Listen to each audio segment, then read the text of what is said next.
this festive season. Share your memories on our socials. Follow us on Facebook and Instagram at Channel Africa 1. 6 o'clock. Good morning. My name is Peter Ndoro. I'm Asanda. Beda. Time for our news. Let's say good morning to Onele Nzinzi. SABC News. The African Perspective. Well, good morning, Peter and Asanda, and a very good morning to our listeners.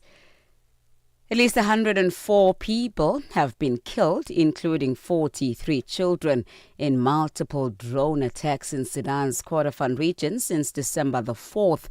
The United Nations High Commissioner for Human Rights, Volker Turk, says he is alarmed by the further intensification in hostilities. He was referring to clashes between the Sudanese army and the Rapid Support Forces and the Sudan People's Liberation Movement North in the Kordofan, a region comprised of 3 states in central and southern Sudan. Turk did not give more specific details on who was responsible for the drone strikes, which he said struck hospitals, kindergartens, and a UN base. The UN Secretary General Antonio Guterres has warned that corruption is a destructive global threat. Speaking at the 11th session of the Conference of the State Parties to the United Nations Convention Against Corruption underway in Doha, Qatar, the UN boss said corruption fuels conflict, entrenches inequality, and drains the resources needed to protect the people and the planet. Corruption is not a victimless crime. It fuels conflicts, entrenches inequalities, and drains the resources needed to protect people and planet. Every dollar lost to economic crime is a dollar stolen from those striving for a better future. This conference is about shaping tomorrow's integrity, because in our rapidly evolving world, corruption is evolving too. The Border Management Authority at the Bridge Border Post in Masina, South Africa, says it is processing high volumes of travellers, including trucks, at the port of entry. The BMA commander in the northern region, Nhlakamuso Lambani, says the high number of trucks on the South African side is due to inadequate parking space on the Zimbabwean side of the border.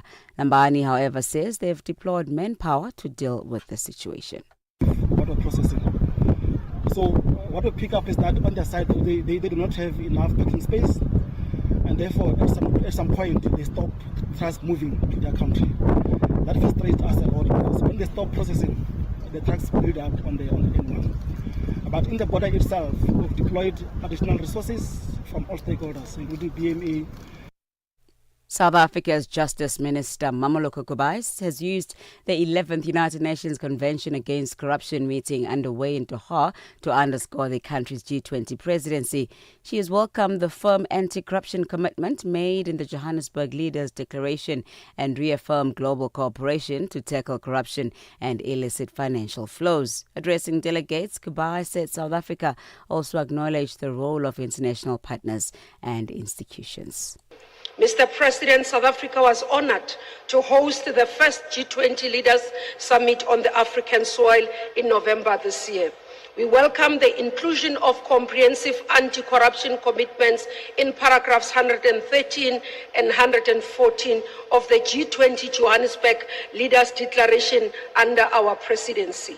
This reflects our shared resolve to lead by example in preventing and combating corruption and curbing illicit financial flows. We are grateful to our knowledge partners, particularly UNODC, UNDP, OECD, and the African Development Bank for their valuable support throughout the G20 presidency. For any news stories you would like to share with us, please send us an email to newsroom@channelafrica.co.za or call us at +27 11 714 4459. Channel Africa News, I'm Onele Nzinzi. SABC News. The African Perspective. In our sports headline, Bafana depart for AFCON on a winning note after beating Ghana. And Scottie Scheffler has clinched the PGA Tour's Player of the Year award again. I'll be back with these and other stories at the bottom of the hour. From Africa's broadcast capital to the furthest corners of the globe, This is Rise and Shine, every weekday mornings on Channel Africa.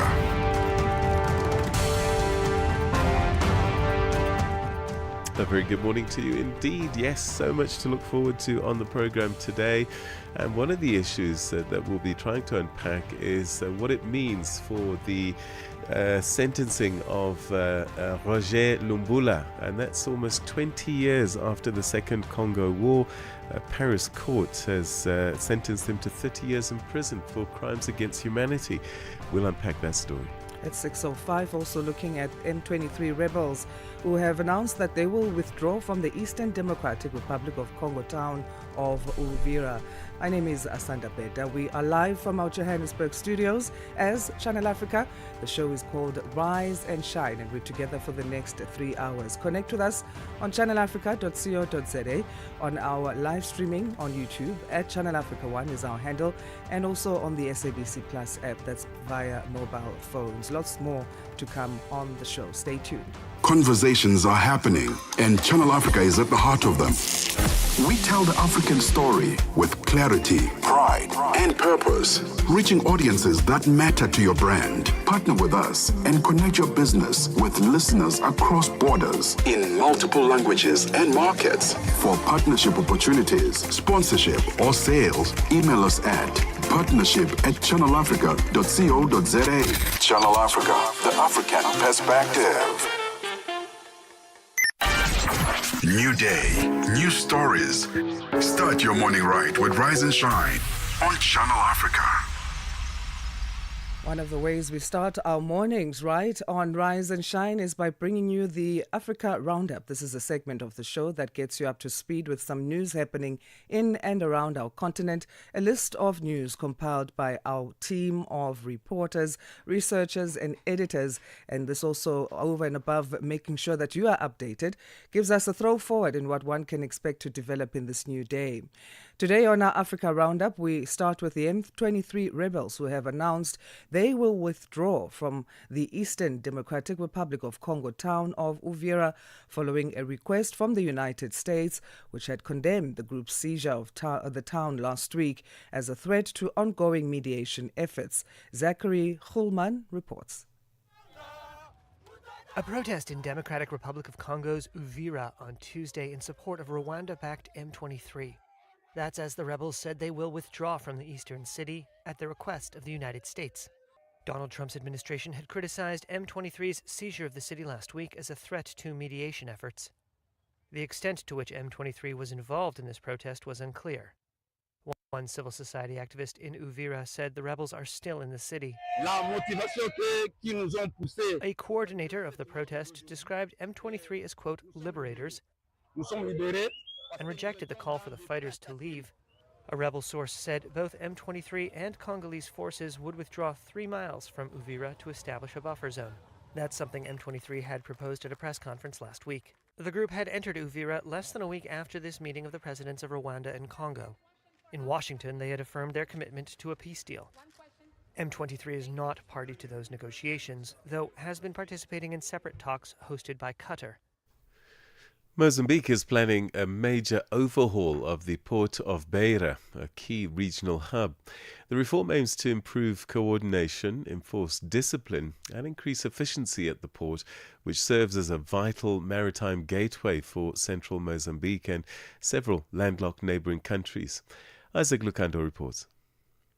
Mozambican President Daniel Chapo has called for the creation of a unified body to manage operations at the port of Beira, one of the country's most strategic harbors. The president wants the proposed authority to develop a master plan that will guide and regulate the activities of all companies using the port. At present, it's operated through a joint venture between Mozambique's state-owned ports and rail company, CFM, and a Dutch firm, while the grain terminal is managed separately by the Nectar Group. During a visit to the port, President Chapo highlighted major infrastructure challenges. Nearly 3,000 trucks use a single-access road each day, but only about 200 are able to gain entry, a situation the president described as inadequate. The proposal comes as the government rolls out a $290 million program to expand and modernize the port of Beira, including upgrades to access roads. The expansion is intended to meet rising demand from countries in the region such as Zambia, Zimbabwe, Malawi, Malawi and the Democratic Republic of Congo. The American ambassador to Zambia, Michael Gonzalez, has described the state broadcaster, the ZNBC, as a trusted source of news. He said it is vital for the broadcaster to present all perspectives to ensure the public is fully informed. Gonzalez made the remarks after meeting ZNBC Director General Barry Lwando. For a trusted broadcaster that has national reach to be led and to execute on a daily basis, the philosophy of journalistic independence is truly critical. To present all sides and all perspectives so that the public can be maximally aware. Zambians like to talk politics, huh? And they can only do that from a position of strength and knowledge. If you and your colleagues do that superb job that you do. The presidency of South Africa has weighed in on the so-called Starlink directive, saying that President Cyril Ramaphosa will support a process that is fully within the law. The statement comes after a directive by Communications and Digital Technologies Minister Solly Malatsi reportedly sparked concern within the ANC, including from the Deputy Minister Mondli Ngungubele. Vincent Magwenya is the President's spokesperson. What the minister is doing is within the law, which we must emphasize, within the law, is to look at what can be done to accelerate those processes, right? As you know, the law is quite clear with respect to the local ownership element for those seeking to be licensed as telecommunications and network services providers. However, what the president will not endorse and cannot endorse is the subversion of the law. The application for a license coming out of that subsector of the communications and ICT sector is not only from Starlink. So we should just avoid the trap of getting fixated over Starlink. There are 4 or 5 other companies that have expressed interest in providing their services here in South Africa. So that's how we come to the end of this Wednesday, the 17th. Is that the 17th? Yes, it is the 17th of December's edition of the Africa Roundup. We'll zoom into stories making headlines in the West African region of our continent, being joined there by our resident analyst. And then, of course, the Africa Roundup will come again tomorrow after the 6 a.m. news, right here on Rise and Shine.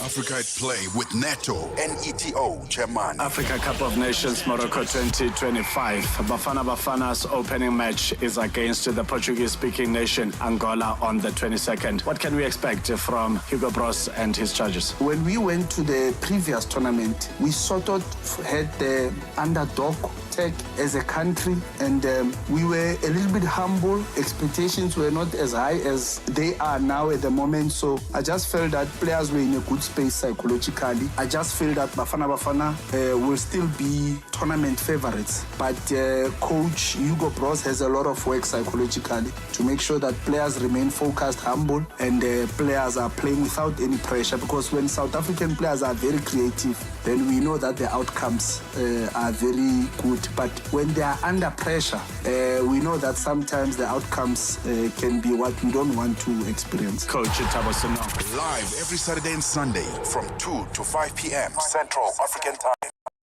Let's just do it. Your life just got easier. Get the Channel Africa app and take us wherever you go. Catch the latest news, enjoy your favorite shows, stream the music you love, and stay connected to the continent. All in one spot, right in your pocket. Simple, quick, and always with you. The Channel Africa app. Download it now on iOS and Android. The sound of Africa is evolving.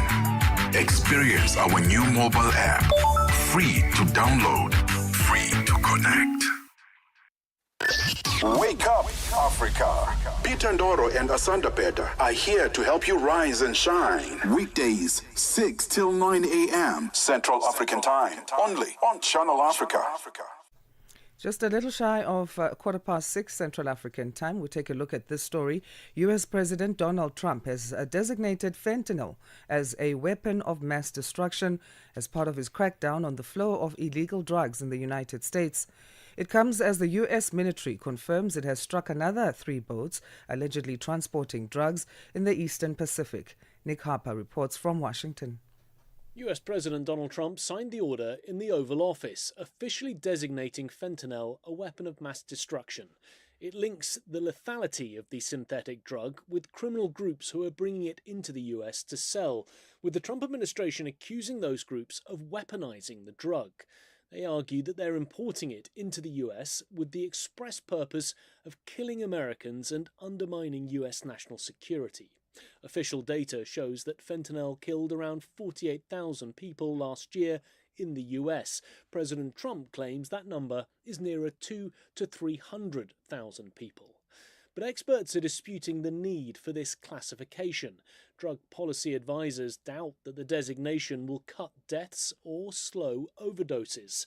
And a 2019 report from the Center for the Study of Weapons of Mass Destruction at the National Defense University said that it was not evident that there is any basis or need for, or net benefit to, officially designating fentanyl a weapon of mass destruction. But by designating the drug a WMD, the administration now has more legal avenues to combat drug trafficking, and it gives the military more legal justification to use force against drug smuggling operations, and the country that the US says is behind the biggest inflow of drugs, Venezuela. The US has announced that it's carried out 3 additional strikes on 3 alleged drug boats, killing 8 people in total. It takes the death toll for the boat strikes in recent months to almost 100. The Pentagon has recently deployed additional assets to the Caribbean and the Eastern Pacific, its largest military presence in the region for decades, all part of that war on drugs and a campaign that now has legal backing with that fentanyl designation. Nick Harper, SABC News, Washington. Mornings made better with Peter and Asanda on Rise and Shine. Weekdays, 6 till 9 Central African Time on Channel Africa. It's time now for us to head off to West Africa, where politics, security and economic reform continue to shape the region's outlook. From fresh political tensions in Guinea-Bissau and Nigeria's ongoing security challenges to major regional economic initiatives, shifts in ECOWAS leadership and big bets on energy and healthcare reform. Well, to help us unpack these key developments making headlines across the West Africa region, we're now joined by regular commentator, political scientist, international relations and conflict resolution expert, Dr. David Matsanga. Very good morning to you, Dr. Matsanga. Good to talk to you as usual. Good morning, Peter Ndoro. Good morning, our listeners across the continent of Africa and the world. Finally, the year is about to arrive and we are here. Thank you, God, for keeping us. Amen. Well, let's start in Guinea-Bissau. Nigeria has granted asylum to presidential candidate Fernando Diaz da Costa following a coup that disrupted the election process there. What does this tell us about the state of democracy and political stability in Guinea-Bissau right now? Guinea-Bissau was a candidate for violence. And I think what the soldiers did was very commendable. It stopped bloodshed because the elections were too close to call. And therefore, their coming in was timely. And I have said this, Peter, time and time again, that Africa needs to look at what type of democracy they want. We have not decided what we want. We have not even made our minds up whether we want the Westminster Abbey type of democracy or American democracy, which is presidential, which makes competition so stiff and makes people fight for presidency. While the ones in South Africa, for example, you have is peaceful. You vote, you go home, you listen to results, you move on. So Africa has come to a time where they should sit and look at what type of route they want to take. After one man, one vote will not work in Africa, and it is not going to work. and it's not working. Staying with Nigeria, the defense minister has resigned amid worsening insecurity, whilst kidnapping and violent crime continue to rise. Does this resignation signal accountability or maybe, I don't know, deeper fractures within Nigeria's security architecture? Yes, I don't want, and I always, you might say, am I a prophet of doom? But anything around that region of Nigeria, please take it with very serious notes. There is another candidate around that region that will have something which is not very good. I met that minister, I saw him in Mali when he came there for an African Security Defense Minister Summit. And the way he was speaking, I knew things were not good. Yes, you can't have a country where kidnap, killing of Christians, jihadists, abductions, even cross-border abductions taking place. You remember there's one gentleman, Namdi Khan, who was abducted 7 miles away and taken at night without even the Kenya government knowing. You know, and then the Kenya court is saying, bring back that man because we don't know whom you took there. So Nigeria is a cocktail of disaster, is a real cocktail of disaster. If you see the things happening there, I think you don't want even to go there for any holiday. It is not worth going there and not worth wasting your time to go in Nigeria because you can end up being kidnapped yourself. Okay, next door in Niger, the government has also moved to sack dozens of special advisors. Is this a genuine attempt to streamline governance, or is this more about consolidating power under military rule? I think some of the advisors were beginning. You see what those countries in AES are suffering. Sahel, SE, sorry, are suffering is the French pressure. The French are out with money to buy anybody who can influence a new change so that they can grab the uranium. You saw very well yesterday that in Paris it went blackout. While people were broadcasting, it blacked out because they don't have enough uranium, which they were collecting from Niger, Mali, and Burkina Faso. So there is the French hovering over the state of Niger, the state of Burkina Faso, the state of Mali. They are trying to cause, you have seen the plane impounded in Burkina Faso with geo-mapping logistics that send signals to see where the military bases are, on whose behalf was the plane going to do the job, the French. So there is quite a lot of difficulties around that region. So the sacking was to streamline, to make sure that there are no reactionaries who are trying to overthrow again or cause chaos within the government. They are strict on their on corruption. They are strict on money banking. They are strict. You can easily get money, $10,000 in a bank in Niger than you can get 10,000 in Nigeria. So I think the military there has done some good work. We must give them some credibility.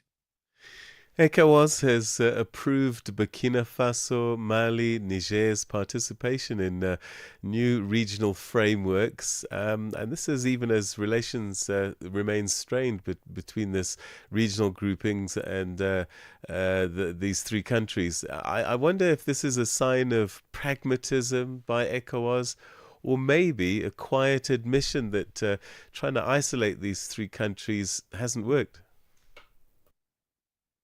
Indeed, isolating those two countries when you are going to fly through their territory to go to where you want is it is bankruptcy. So I think they have come back to realize. But let me tell you, Peter Ndoro, those countries have left the station. The train left the station. I don't think as long as these current leaders are in power in Burkina Faso, Niger, and Mali, they will return it to ECOWAS. Why? ECOWAS is funded by France. You know very well that ECOWAS doesn't have its own money.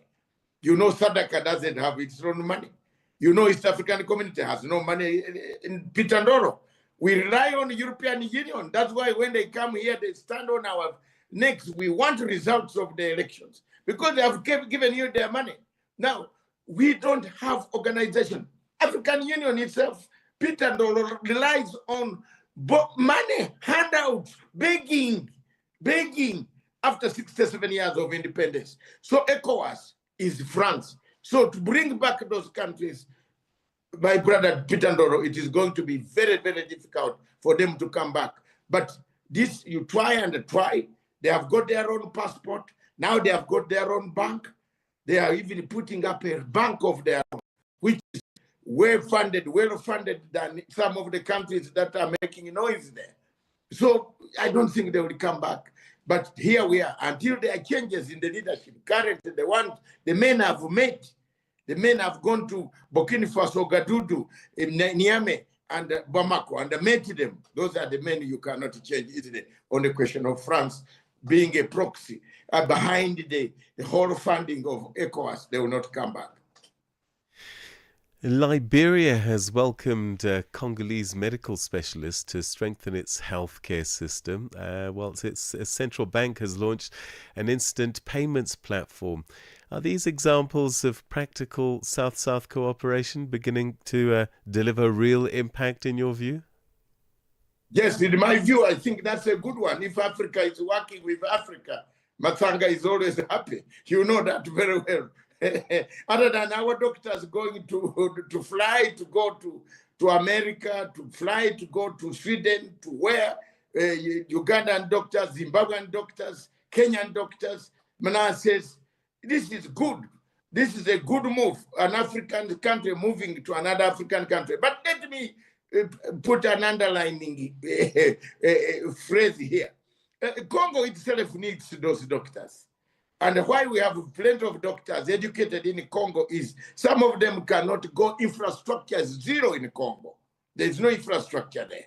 So some doctors sit in Kinshasa doing nothing in hospitals. So Congo itself lacks doctors. But then if it has found manpower to export, that's very good south to south, working together without going to borrow doctors from Russia or Cuba or America or India or whatever it is. That's a good move for Pan-Africanism. And then perhaps finally, Ghana pressing ahead with its plans for its first nuclear power plant. How transformative could this be to Ghana's energy mix in your view? In my view, that will increase production. When you have power, you have electricity, you know very well industries will come up, will produce, and you will be able. Why China today has got those industries working efficiently is because of the nuclear power they have, the electricity. There's no time in China where you find the electricity has gone off. That's a great, great step forward for Ghana. But there's still a friction as to who should build this nuclear facility. Either it is Britain, which is a company which is bidding to build. They don't know whom they will give, but I believe the British people will take that because they know the territory, the terrain, and the governance systems and the banking systems and infrastructure of Ghana. They are the ones who built the Upper Volta Dam. You remember? So it is good as well as good, better way of giving them this nuclear weapon for build so that it makes more jobs for the British establishment. Dr. Matsanga, it's always great talking to you. Thank you so much indeed. Your insights always valuable to our listeners. Thanks for your time, and I look forward to our next chat. Yes, thank you very much. We have another chat maybe before Christmas. And if we don't see each other and I see Asanda, have a nice one, brother. We are veterans, and we say it. Congo is again flaring, fragile peace. I think you have read my article on Congo, Asanda. You must be wondering, am I a prophet or something like this? I warned you. Until you do Matsanga's structure. Yes, indeed. Congo Thank you so much, peace. Dr. Matsanga. Yeah, he sees a lot of things, doesn't he? I think he's been at this game for such a long time. He's quite visionary when he sees developments taking place across the region. Absolutely. It's the knowledge and the wisdom. Yeah, that's Dr. Matsanga giving us an update on what's been happening in the West Africa region. And pawns and pieces are moving quite a bit there. But Burkina Faso, Niger, and Mali seem to be changing the course of that region significantly. As he said, launching their own regional bank and also ECOWAS slowly bringing them back into play. It's 6:30, which means it's time for your news headlines as we say good morning once again to Onele Nsinsi. SABC News. Headlines. The African Perspective. Thank you, Peter. At least 104 people have been killed, including children, in multiple drone attacks in Sudan's Kordofan region since December the 4th. The United Nations High Commissioner for Human Rights says he is alarmed by the further intensification in hostilities. The UN Secretary General Antonio Guterres has warned that corruption is a destructive global threat, and some U.S. media has reported that South African authorities briefly detained 2 U.S. staff who were processing white Afrikaners seeking refuge status in the country. Channel Africa News, I am Onele Nsinsi. SABC News. Headlines. The African Perspective. Let's now check in with what's happening with the world of sports, and Fikile Lingwati is standing by to update us. Sports on Channel Africa. The African Perspective. Good morning. We begin with football news. The captain of South Africa's national men's football team, Ronwen Williams, says excitement is steadily building up in camp ahead of the Africa Cup of Nations. Bafana Bafana beat Ghana 1-0 at Dobsonville Stadium, south of Johannesburg, yesterday. The squad departs for Morocco tonight. Williams says while the group is not yet complete, the atmosphere in camp has been encouraging, particularly the hunger shown by younger players such as Queen's Park Rangers midfielder Tylon Smith. It's been a weird camp for those reasons as well. You know that not everyone is here in camp. It's been in trips and drabs, and but for someone like Tylon, he's been here since day one, and you can see the excitement. Every day the way he's training. He's training like someone who wants to play, and that is what the right attitude to have. That's why he's part of this team. He's not here to add numbers, and he's shown his worth. And there are so many others as well.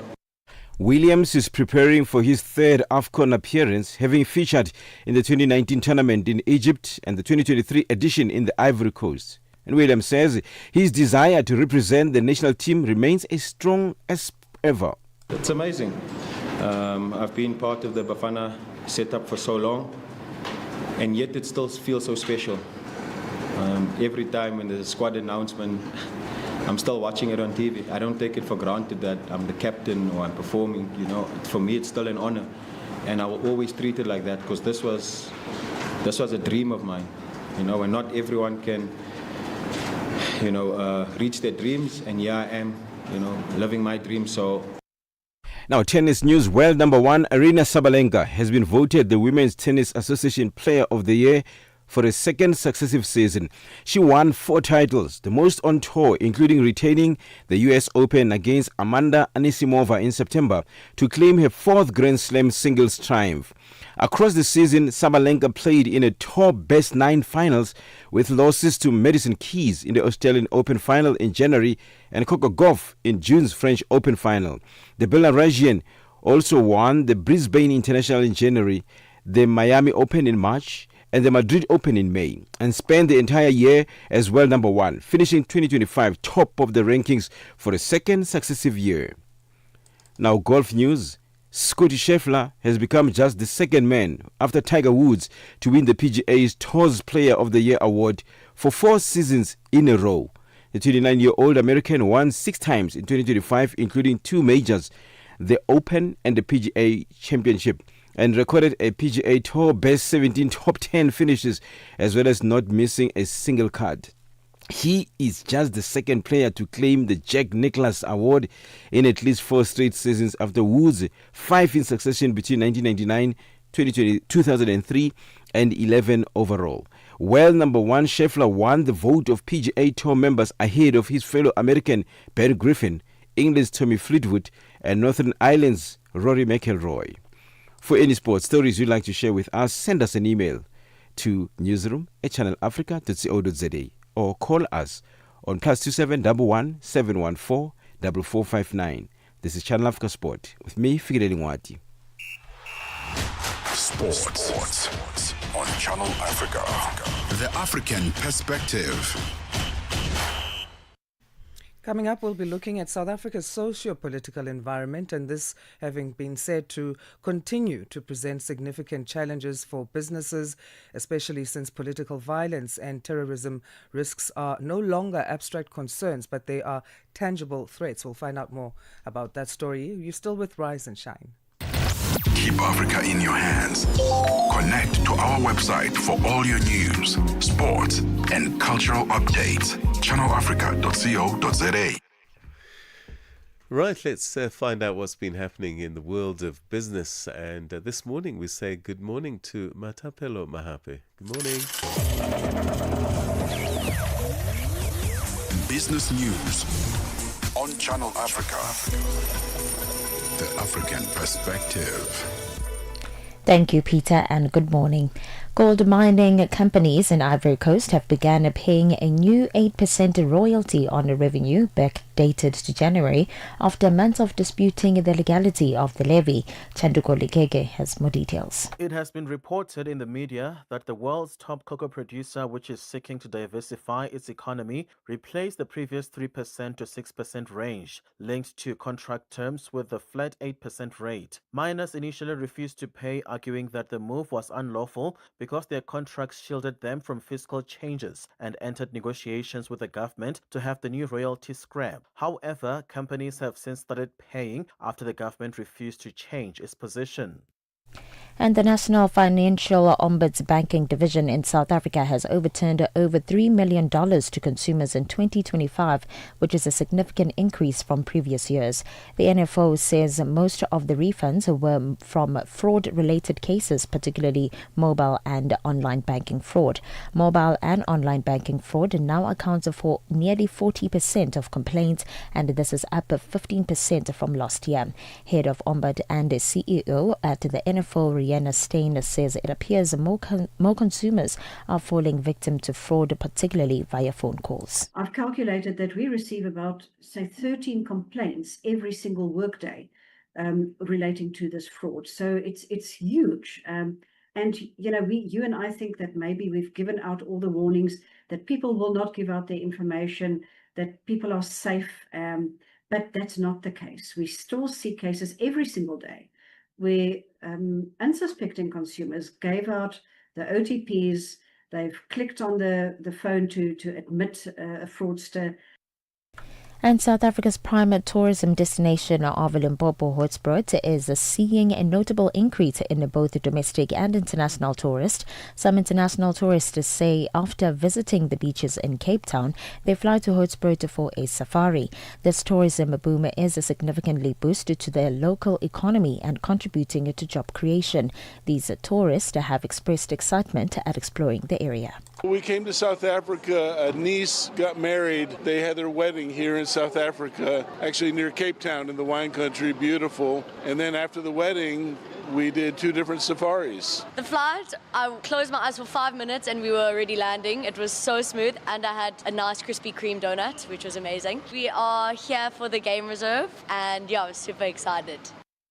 And Europe's leading economies closed off a turbulent year on a weak momentum. New data shows a scant signs of an upswing, even as the region managed to withstand the impact of U.S. President Donald Trump's trade barbs. The 20-nation Eurozone economy has held up better than feared, taking up some of the slack created as exports were hit by rising U.S. tariffs and solidifying bets that the European Central Bank has finished cutting interest rates.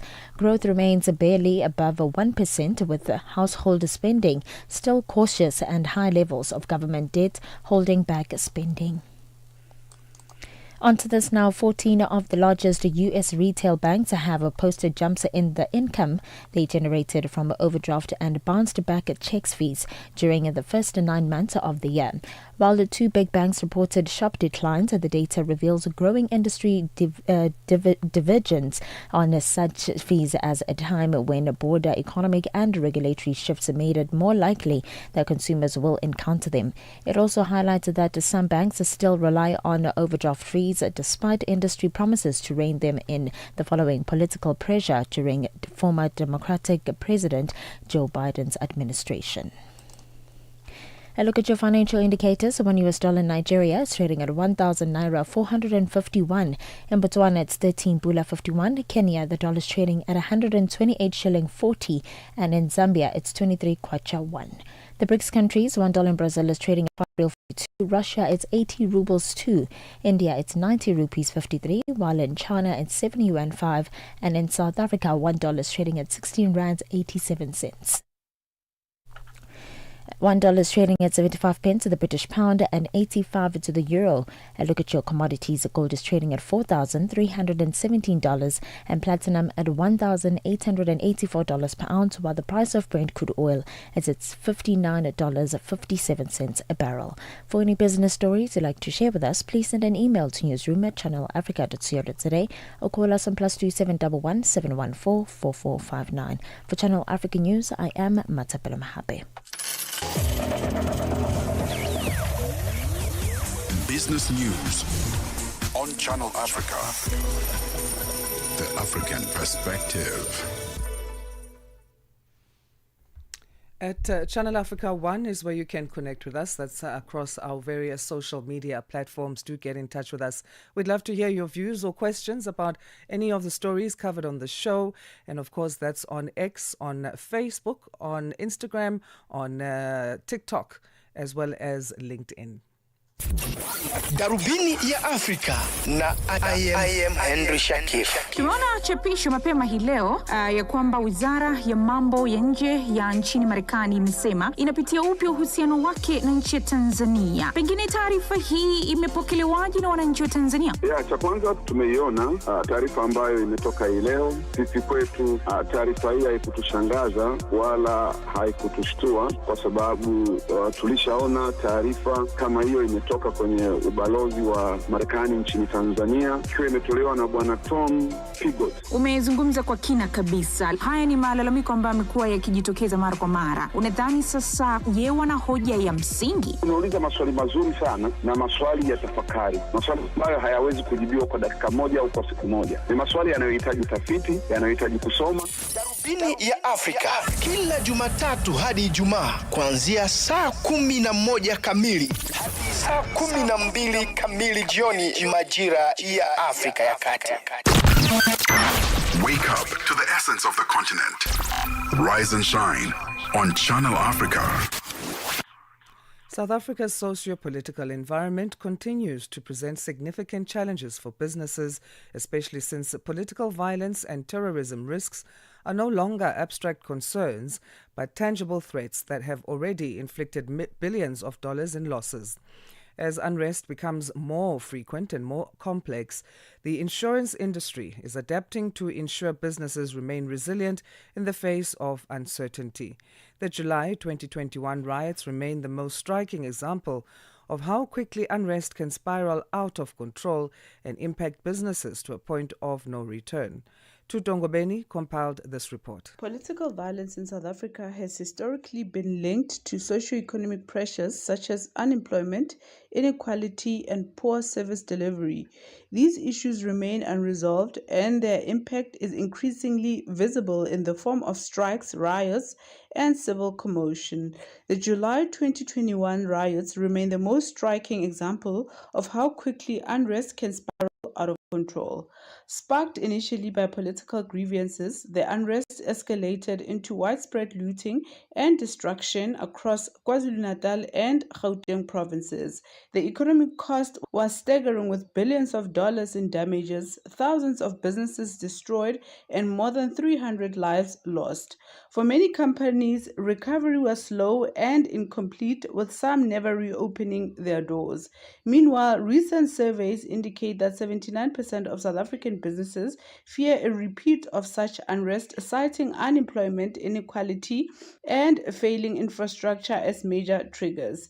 This sentiment underscores the fragility of the business environment and the urgent need for risk mitigation strategies. Ferguson Langenhoven, political violence and terrorism underwriter at ITO Special Risks, says PVT is of utmost importance in South Africa's environment. Political violence and terrorism cover is extremely important in South Africa. While South Africa is not in a state of civil war, it does face persistent risk of socio-political instability that makes PVT coverage an important component of risk management for businesses and property owners. The key reasons for its importance is the high frequency of civil unrest, the gap in standard insurance, where a policy such as your property policy almost always excludes PVT perils, as well as giving your local and foreign investors some economic confidence in the businesses that they're investing in. He further says severe political violence incidents may have a negative impact on businesses. Political violence incidents can impact businesses catastrophically. Severe political violence can impact businesses through both direct physical damage and indirect consequential losses, often leading to business failure.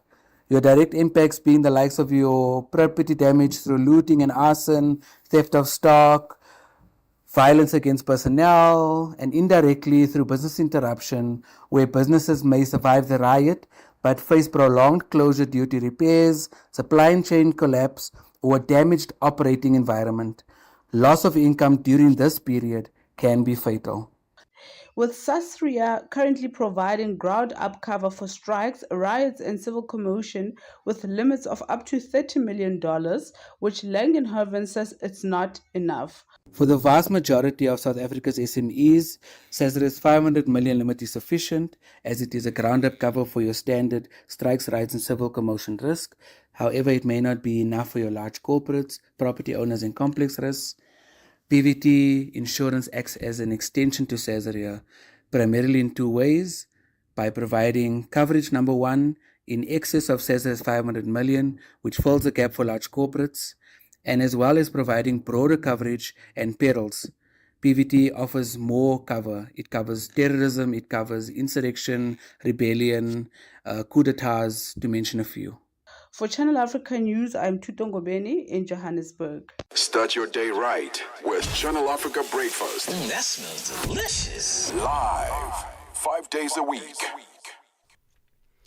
South Africa's presidency has welcomed what it describes as encouraging economic gains as the year draws to a close, citing stronger rand, modest economic growth, and an improvement in employment. Now, briefing the media, the presidential spokesperson Vincent Magwenya said that the currency has strengthened against major competitors, including the US dollar. GDP expanded by 0.5% in the third quarter, and that unemployment had declined to 31.9%, with the construction sector being the one leading job creation. Channel Africa reporter Michael Mbewe has more. South Africa's presidency convened a media briefing to provide an update on the presidential program and to engage the public on key topical issues of national interest. The briefing formed part of ongoing efforts to promote transparency, outline progress on government priorities, and respond to matters shaping the country's social and economic discourse. In his address, presidential spokesperson Vincent Magwenya highlighted the significant gains recorded by South Africa's currency, the rand. The rand is holding its own against major currencies and has breached the level of 17 rands to the US dollar. GDP grew by 0.5% in the third quarter, meaning that the economy is expanding.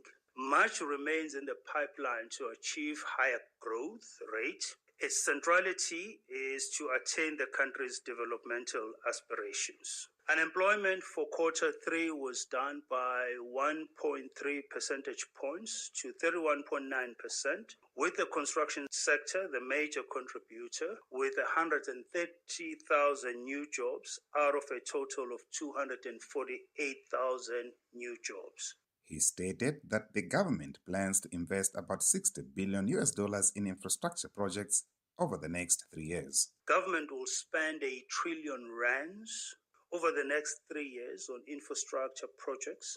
Stability of energy supply is central to this turnaround, and we should be building on the successes thus far to the next level, as we are doing. This year, the Youth Employment Service reached the milestone of 200,000 young South Africans funded and placed into quality first job experiences. Magwenya added that international confidence has improved, citing South Africa's first sovereign rating upgrade in 2 decades by Standard & Poor's, alongside the International Monetary Fund raising the country's growth outlook for 2025 and 2026. South Africa achieved its first rating upgrade in 20 years when the ratings agency Standard & Poor upgraded the country's foreign currency long-term sovereign credit rating to BB from BB minus. In addition, the local currency long-term sovereign credit rating was adjusted to BB plus from BB. The International Monetary Fund lifted its growth forecast for the country to 1.3% in 2025 and 1.4% in 2026. This is from 1.1% and 1.2% respectively. He attributed the improvement to policy direction outlined in the 2025 State of the Nation address, noting that the Government of National Unity has adopted the Medium-Term Development Plan for 2024 to 2029, anchored on inclusive growth and job creation, poverty reduction and cost of living relief, and the building of state capacity. You could rightly ask, what is the yardstick we should use for government in this regard?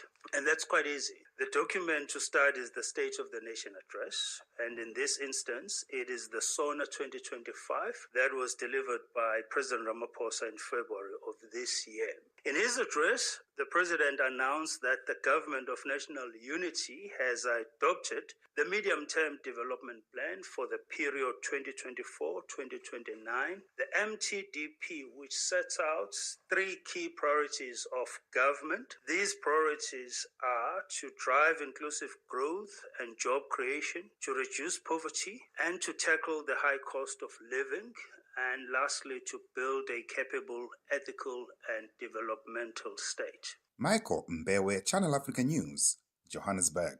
Your morning companion with the stories that matter. This is Rise and Shine on Channel Africa. A political dispute has emerged in South Africa over proposed changes to digital and telecommunications investment rules. The chair of Parliament's Communications Committee, Kusela Sangoni Digo, has accused Communications Minister Solly Malatsi of trying to sidestep lawmakers to make it easier for foreign technology companies, including satellite internet provider Starlink, to operate in the country. The disagreement centers on South Africa's Black Economic Empowerment Policy, which requires companies in key sectors to have at least 30% local ownership. The minister wants to allow an alternative system where companies invest in development projects instead of meeting ownership requirements. Sangoni Digo says any changes must follow proper legislative processes. She was speaking to Channel Africa's Dimakatso Leshoro. The ANC is very much pro-investment. We welcome foreign direct investment. In fact, the president has been on a drive to raise in excess of $1 trillion over the next 3 years. So there is absolutely no way that we would not support any progressive initiative that seeks to enhance investment. And secondly, we're also very much pro-technology. But our view is that as we embrace technology, as we embrace digital transformation, we need to also start building our own sovereign digital capabilities. Now, the policy directives that Minister Malatsi has issued, what we take umbrage with that is that they seek to circumvent existing law. For anybody to operate a network service in this country, such as broadband as the satellite service, you need to have a license called an ECN or ECS license. Now, that particular license, part of the conditions of its issuance is a 30% equity shareholding by historically disadvantaged persons. And why that particular condition is there is because to get a license, you need to be allocated spectrum, which is a finite strategic resource that as much as possible we would want to benefit the people of South Africa. That we want transformation in the economy is non-negotiable, and we don't believe that transformation is going to happen by us just tinkering on the sidelines and discarding the important requirements of ownership and management. But coming back to the question then, so the policy directives, they are proposing an equity equivalent program as a substitute for 30%. Minister Malatsi claims that the law can just be aligned. You can't align the law.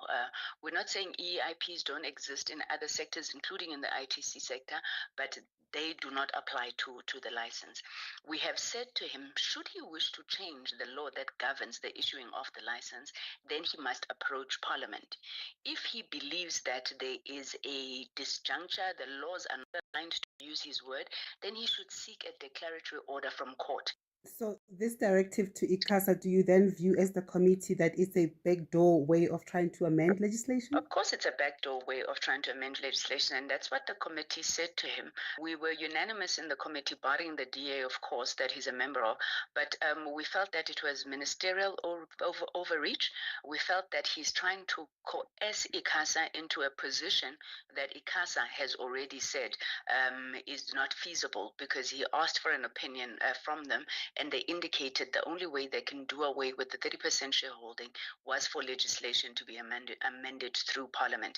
So he's taking shortcuts. Unfortunately, it's not the first time he has sought to do so. We've seen it with the SABC bill as well. And we're really hoping that sanity will prevail in this case. We think it's an untenable position that ICASA is being placed in. But given the fact that they are a Chapter 9 institution, they're an independent regulator, they can consider those instructions from the minister, but we don't believe that they should be acting on unlawful instructions. BE has been one of those big wins for not only the ANC but the Black South Africans. Do you feel like it's under threat, given that we've seen also National Treasury making exceptions to do away in certain instances with requirements for BEE? BEE is facing an unprecedented onslaught, and I suppose the weakening electoral majority of the African National Congress has woken up, elements that are opposed to transformation in this country, and they believe that they can roll it back. The DA, for example, is on record having said that they want to do away with BEE. One point I want to make, Timagazo, is that Black economic empowerment sought to fundamentally change the structure of the economy. 30 years on, there has been remarkable progress, significant progress, but not enough, especially when it comes to ownership. You just need to look at the numbers on the JSE, where Black South Africans, and by Black I mean Black, Indian, and colored South Africans, they own less than 30% of the JSE when you look at, companies listed there. So we're saying now is the time to intensify rather than to seek to move away from BEE. We're not saying that BEE does not have its challenges, although we will continue to oppose anybody who says, no, it only benefits a connected elite. There are reports that have come out of the impact of BEE. And remember, BEE, beyond ownership and control, it speaks to employment equity. It speaks to preferential procurement for Black-owned enterprises, for youth-owned enterprises, women, people with disabilities. So it's a whole scale. And I think where the challenge is on ownership, management, and control, which are the areas that we want to defend, because there's no way that this economy of this country can remain in the hands of pale males in particular and white people broadly. So what will be the next move for the committee that you lead? Well, we are going to await, I think, ICASA's view on the matter. As I've indicated last year in November already, they had indicated that they're opposed to the directives that the minister had wanted to issue then. We're going to await their direction. We're also going to re-invite Minister Malatsi to Parliament. So we're quite keen to find out what powers he thinks he's exercising and where he believes he derives those particular powers from.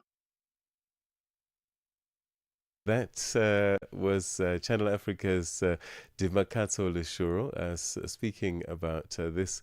And it's getting fairly controversial, this issue, in terms of this 30% local ownership. And I think probably what we need to do is to get someone who understands this to explain what local ownership means in terms of foreign companies and why the Minister of Communications is looking to shift the rules a little bit.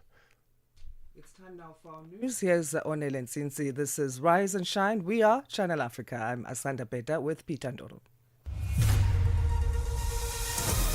SABC News. The African Perspective. Thank you, Asanda. Over 100 people have been killed, including children, in multiple drone attacks in Sudan's Kordofan region since the 4th of this month. The United Nations High Commissioner for Human Rights, Volker Turk, says he is alarmed by the further intensification in hostilities. He was referring to clashes between the Sudanese army, the Rapid Support Forces, and the Sudan People's Liberation Movement North in the Kordofan region, comprising of 3 states in central and southern Sudan. Turk did not give more specific details on who was responsible for the drone strikes, which he said struck hospitals, a kindergarten, and a UN base. Researchers from Yale University say they have found evidence that Sudan's paramilitary rapid support forces have been trying to cover up evidence of mass killings by burying and burning bodies. The experts say the RSF has likely disposed of tens of thousands of remains. The BBC's Bernadette Kehu. When its fighters captured the city of El Fasher in October, the RSF drew international condemnation amid reports of executions and crimes against humanity. Yale researchers analysed satellite images of clusters of bodies in multiple locations, which changed in size in the weeks after El Fasher fell. They identified 150 clusters, of which almost 60 are no longer visible. They say this demonstrates continued efforts by the RSF to clean up evidence of massacres. The UN Secretary Antonio Guterres has warned that corruption is a destructive global threat. Speaking at the 11th session of the Conference of State Parties to the United Nations Convention Against Corruption underway in Doha, Qatar, the UN boss says corruption fuels conflict, entrenches inequality, and drains the resources needed to protect the people and the planet. Corruption is not a victimless crime. It fuels conflicts, entrenches inequalities, and drains the resources needed to protect people and planet.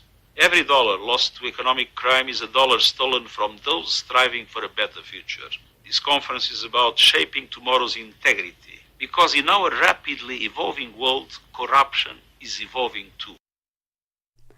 Morocco has rolled out nationwide emergency aid to help tens of thousands of families affected by freezing temperatures, heavy rains and snow this winter. Flash floods following torrential rains have killed 37 people in the coastal province of Safi on Sunday, damaging some 70 homes and shops.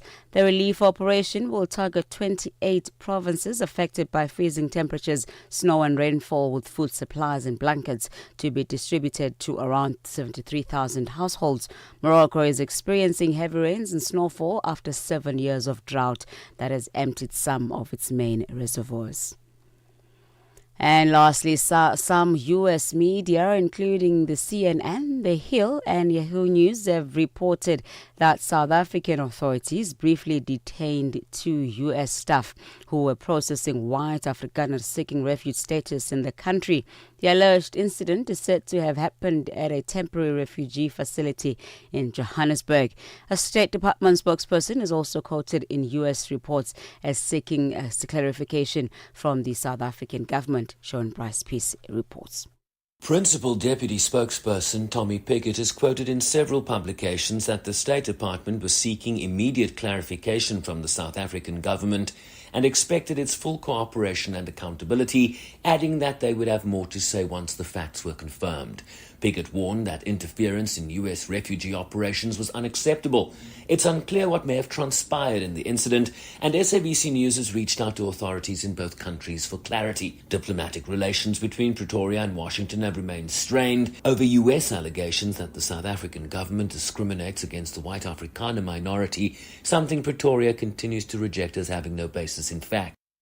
For any news stories you'd like to share with us, please send us an email to newsroom@channelafrica.co.za or call us at +27 11 714 4459. Channel Africa News, I'm Onele Tsinzi. SABC News. The African perspective. In our sports headline, Proteas seal the series against Ireland. And Nigeria Football Federation charges Super Eagles coach Eric Chell to reach AFCON 2025 final. I'll be back with these and other stories at the bottom of the hour. Wherever the hour finds you, across the world, here's your morning African lens on the world's leading story. This is Rise and Shine on Channel Africa, the African perspective. 5 minutes past 7 Central African time. We go to this story now. The Paris court has sentenced Congolese ex-rebel leader Roger Lumbamba to 30 years in prison for crimes against humanity. That's one of the stories we'll be looking at in this hour. We enter the second hour of Rise and Shine. I'm Asanda, Beda. Você é fluente em português? É apaixonado por rádio e quer trabalhar na África do Sul? Você tem documentos que o qualificam para trabalhar na África do Sul? Nesse caso, podemos ter uma oportunidade para você trabalhar no Canal África. Envie seu currículo e demonstração para Canal África at newsroom@channelafrica.co.za. Lembre-se, se você não receber alguma resposta nossa em 14 dias, isso significa que você não foi selecionado. Canal África, a perspectiva africana. Start your day informed, inspired, and entertained. Asanda and Peter bring you Rise and Shine. Weekdays, 6 till 9 a.m. Central African Time. Later on, Peter will be looking at Uganda, that's planning to borrow more than $600 million from foreign lenders, including South Africa's Rand Merchant Bank and Korea's Export-Import Bank. And you can get in touch with us at Channel Africa 1. That's our handle across our social media platforms. That's where we're live streaming on YouTube. Now, the Paris court has sentenced Congolese ex-rebel leader Roger Lumbala to 30 years in prison for crimes against humanity committed during the Second Congo War in the Democratic Republic of Congo.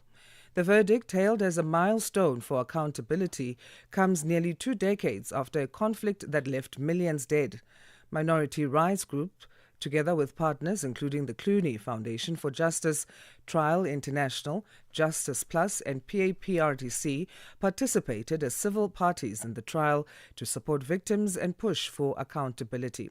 To help us understand the significance of this ruling, we're joined by Stefania Kara, who is from the Minority Rights Group legal team. Stefania, good morning to you and thanks for joining us.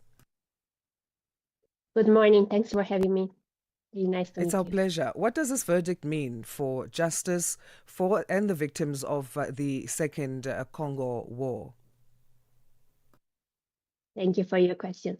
So, Minority Rights Group really welcomes this verdict because it comes at an historic point to end impunity against the victims of the Congolese Second War, and specifically for the Bambuti victims, so victims of the indigenous Bambuti communities in Ituri region, who were for a long time not even considered a rights holder, and now have a voice to speak against the crimes Roger Lumbala and his soldiers have committed against them. So we mentioned those groups that were involved. The Minority Rights Group, alongside the Clooney Foundation for Justice, Trial International was also there, Justice Plus, and PAPRDC, and they participated as civil parties in this trial. Can you explain the role that your organization played? Certainly. So, Minority Rights Group, it's an international NGO who focus on advancing and fulfilling the rights of indigenous peoples and minorities around the world. And we documented the abuses committed during the Second Congo War in 2004 with a report called Erasing the Board, who exactly documented the crimes that were committed against specifically the Bambuti group in Ituri. And this report was used as a backbone for the investigation and then the criminal prosecutor of Roger Lumbalo by French authorities. The other international NGOs who were recognized as civil parties also supported other victims that were also involved in the atrocities committed during this war. And thanks to the international support, but also the courage of the victims themselves, they could go to France and testify in front of the judge.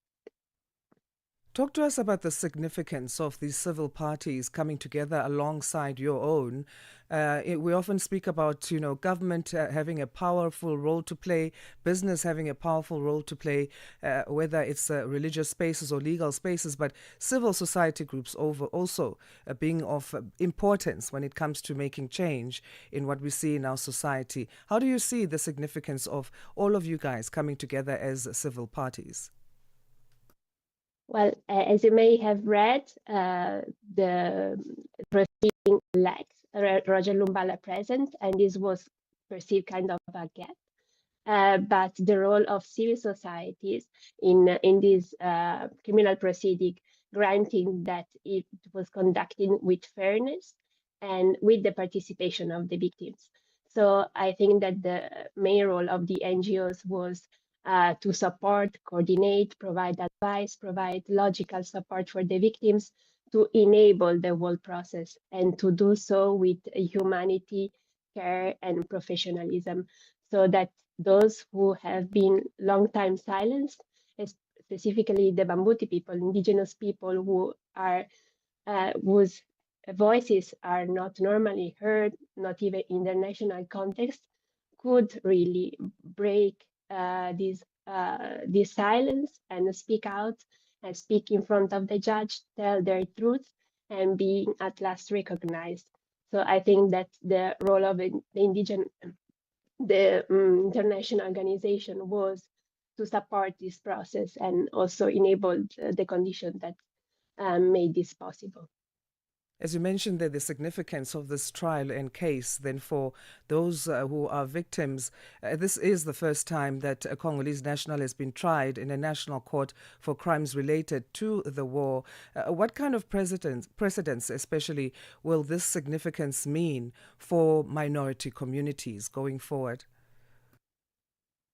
Well, as I say, this is an historical turning point, and the Bambuti, especially for them who are not even recognized as human beings sometimes, or historically have not been the case. In fact, if you go to our MRG report, you will see testimonies saying that the Bambuti were treated like animals, or they were not hoping at all to achieve justice in the DRC because of the pattern of historical marginalization and prosecution. Instead, they could achieve justice in France, which is true. It was justice done in Europe, but again, with their participation, the opportunity for them to speak their truth, to be recognized as a group, and for the collective struggle to be recognized was of utmost importance for them and for MRG. So we hope that this will set a precedent for future jurisprudence and their rights advancements. As we talk of the future, and that's on the justice level, especially justice for victims. On the other level of accountability in the DRC for future trials, what sort of precedents do you think this trial sets? We've got many perpetrators who are still free. Yeah, of course. We hope that this precedent sends a message in a way that we need to break impunity, and those who are responsible for this really grievous crime shall be held accountable, no matter where in the world, but justice needs to be done. And of course, also in the view of the current crisis in the DRC, where indigenous people, Batwa communities, Bambuti communities are still discriminated against and burdened bear the disproportionate burden of all the conflict ongoing. We hope that there will be justice for them and recognition on the basis also of this judgment. The case relied on universal jurisdiction. So how does that particular tool help to hold perpetrators accountable for crimes committed abroad? So like it happened in this case, universal jurisdiction is an international law tool that enables accountability for crimes in another jurisdiction, which is different from the jurisdiction on which the crimes were perpetrated. And as it happened in this case, Roger Lumbaya was tried in France because he was resident there at the time he was arrested. And these international law mechanisms just enable to bring justice to the victims, as we've seen. When we look beyond this case, what more needs to be done internationally to ensure lasting justice for victims in the Democratic Republic of Congo and in other similar conflict zones? Minority Rights Group hopes that indigenous peoples and other marginalized communities, religious, ethnic, cultural minorities, will be recognized as groups that disproportionately suffer from these context crimes, human rights violations. And I think that specific attention should be turned to them in this context. And states should be equipped to safeguard their rights, especially in these moments of tension of crimes being perpetrated or human rights violation, because when you defend the most marginalized and impacted, then you can really grant human rights protection. And what message are you hoping this verdict will send to the people of the Democratic Republic of Congo? They still face uncertainties and conflict. Well, I really hope it brings a lot of hope that a human rights violation eventually will be recognized and perpetrators held accountable. I would say so. Great. What a way to end the year as a minority rights group. Is there any other case that you are looking at tackling? Well, we have a lot of cases, especially at the regional level, before the African Commission and the African Court on Human and People Rights. These are cases, for example, in the Ndoro case in Kenya, the Ogie case in Kenya, and the Batwa case in the Democratic Republic of Congo, in which we have obtained favorable judgments, but implementation is still lacking. The African Court just released a judgment on the Ogie case, reaffirming that Kenya needs to take urgent measures to implement the decision. And we're really looking forward to that. Stefania, thank you so much again for your time. We appreciate it. We'll leave our chat there for now. Thank you. That's Stefania Kara from the minority rights group legal team discussing the Paris court verdict against Congolese ex-rebel leader Roger Lumbala. It is a case that is the first one in terms of a Congolese national being tried in a national court for crimes related to the war. And we were discussing there how significant this is for victims on the part of justice, but also for accountability in the DRC, as there are other perpetrators who are still roaming free, and what it also means for the people of the Democratic Republic of Congo, who are constantly faced with instability and conflict. Es-tu préoccupé par quelque chose? Es-tu passionné par les questions qui comptent? As-tu une voix qui mérite d'être entendue?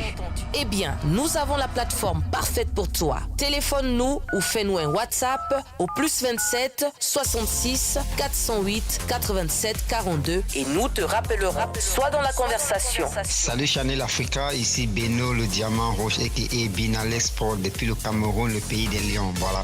Sois dans la conversation. Il ne s'agit pas seulement de parler, mais c'est ta chance d'exprimer ton point de vue, de partager tes opinions et de t'engager avec une communauté qui valorise ton avis. Suivez-nous sur les réseaux sociaux, visitez notre site www.channelafrica.co.za et préparez-vous à partager vos points de vue sur Channel Africa, la perspective africaine. From Cape to Cairo, Dakar to Dar es Salaam, rise and shine with Peter Ndoro and Asanda Beda on Channel Africa. The presidency in South Africa has reaffirmed its standing within the G20 grouping, dismissing any suggestion that the country needs an invitation to participate. Spokesperson for the president, Vincent Magwenya, has stressed that South Africa is a founding member of the bloc with an inherent right to take part in all G20 engagements. Magwenya went further, warning that the United States is pushing an approach that undermines multilateralism, an agenda he says must be confronted and prevented. SABC News correspondent Nick Harper filed this from Washington. I think it's interesting to note the severe lack of fanfare that is surrounding these initial G20 meetings. The finance ministers meeting that's meant to be getting underway and the Sherpas meeting. In any other country, under any other normal circumstance, would normally make a lot of fanfare about this. It would be an opportunity to speak about goals over the next 12 months. You would have officials from the State Department, the White House, coming forward to lay all of this out. And yet that's exactly what we are not seeing.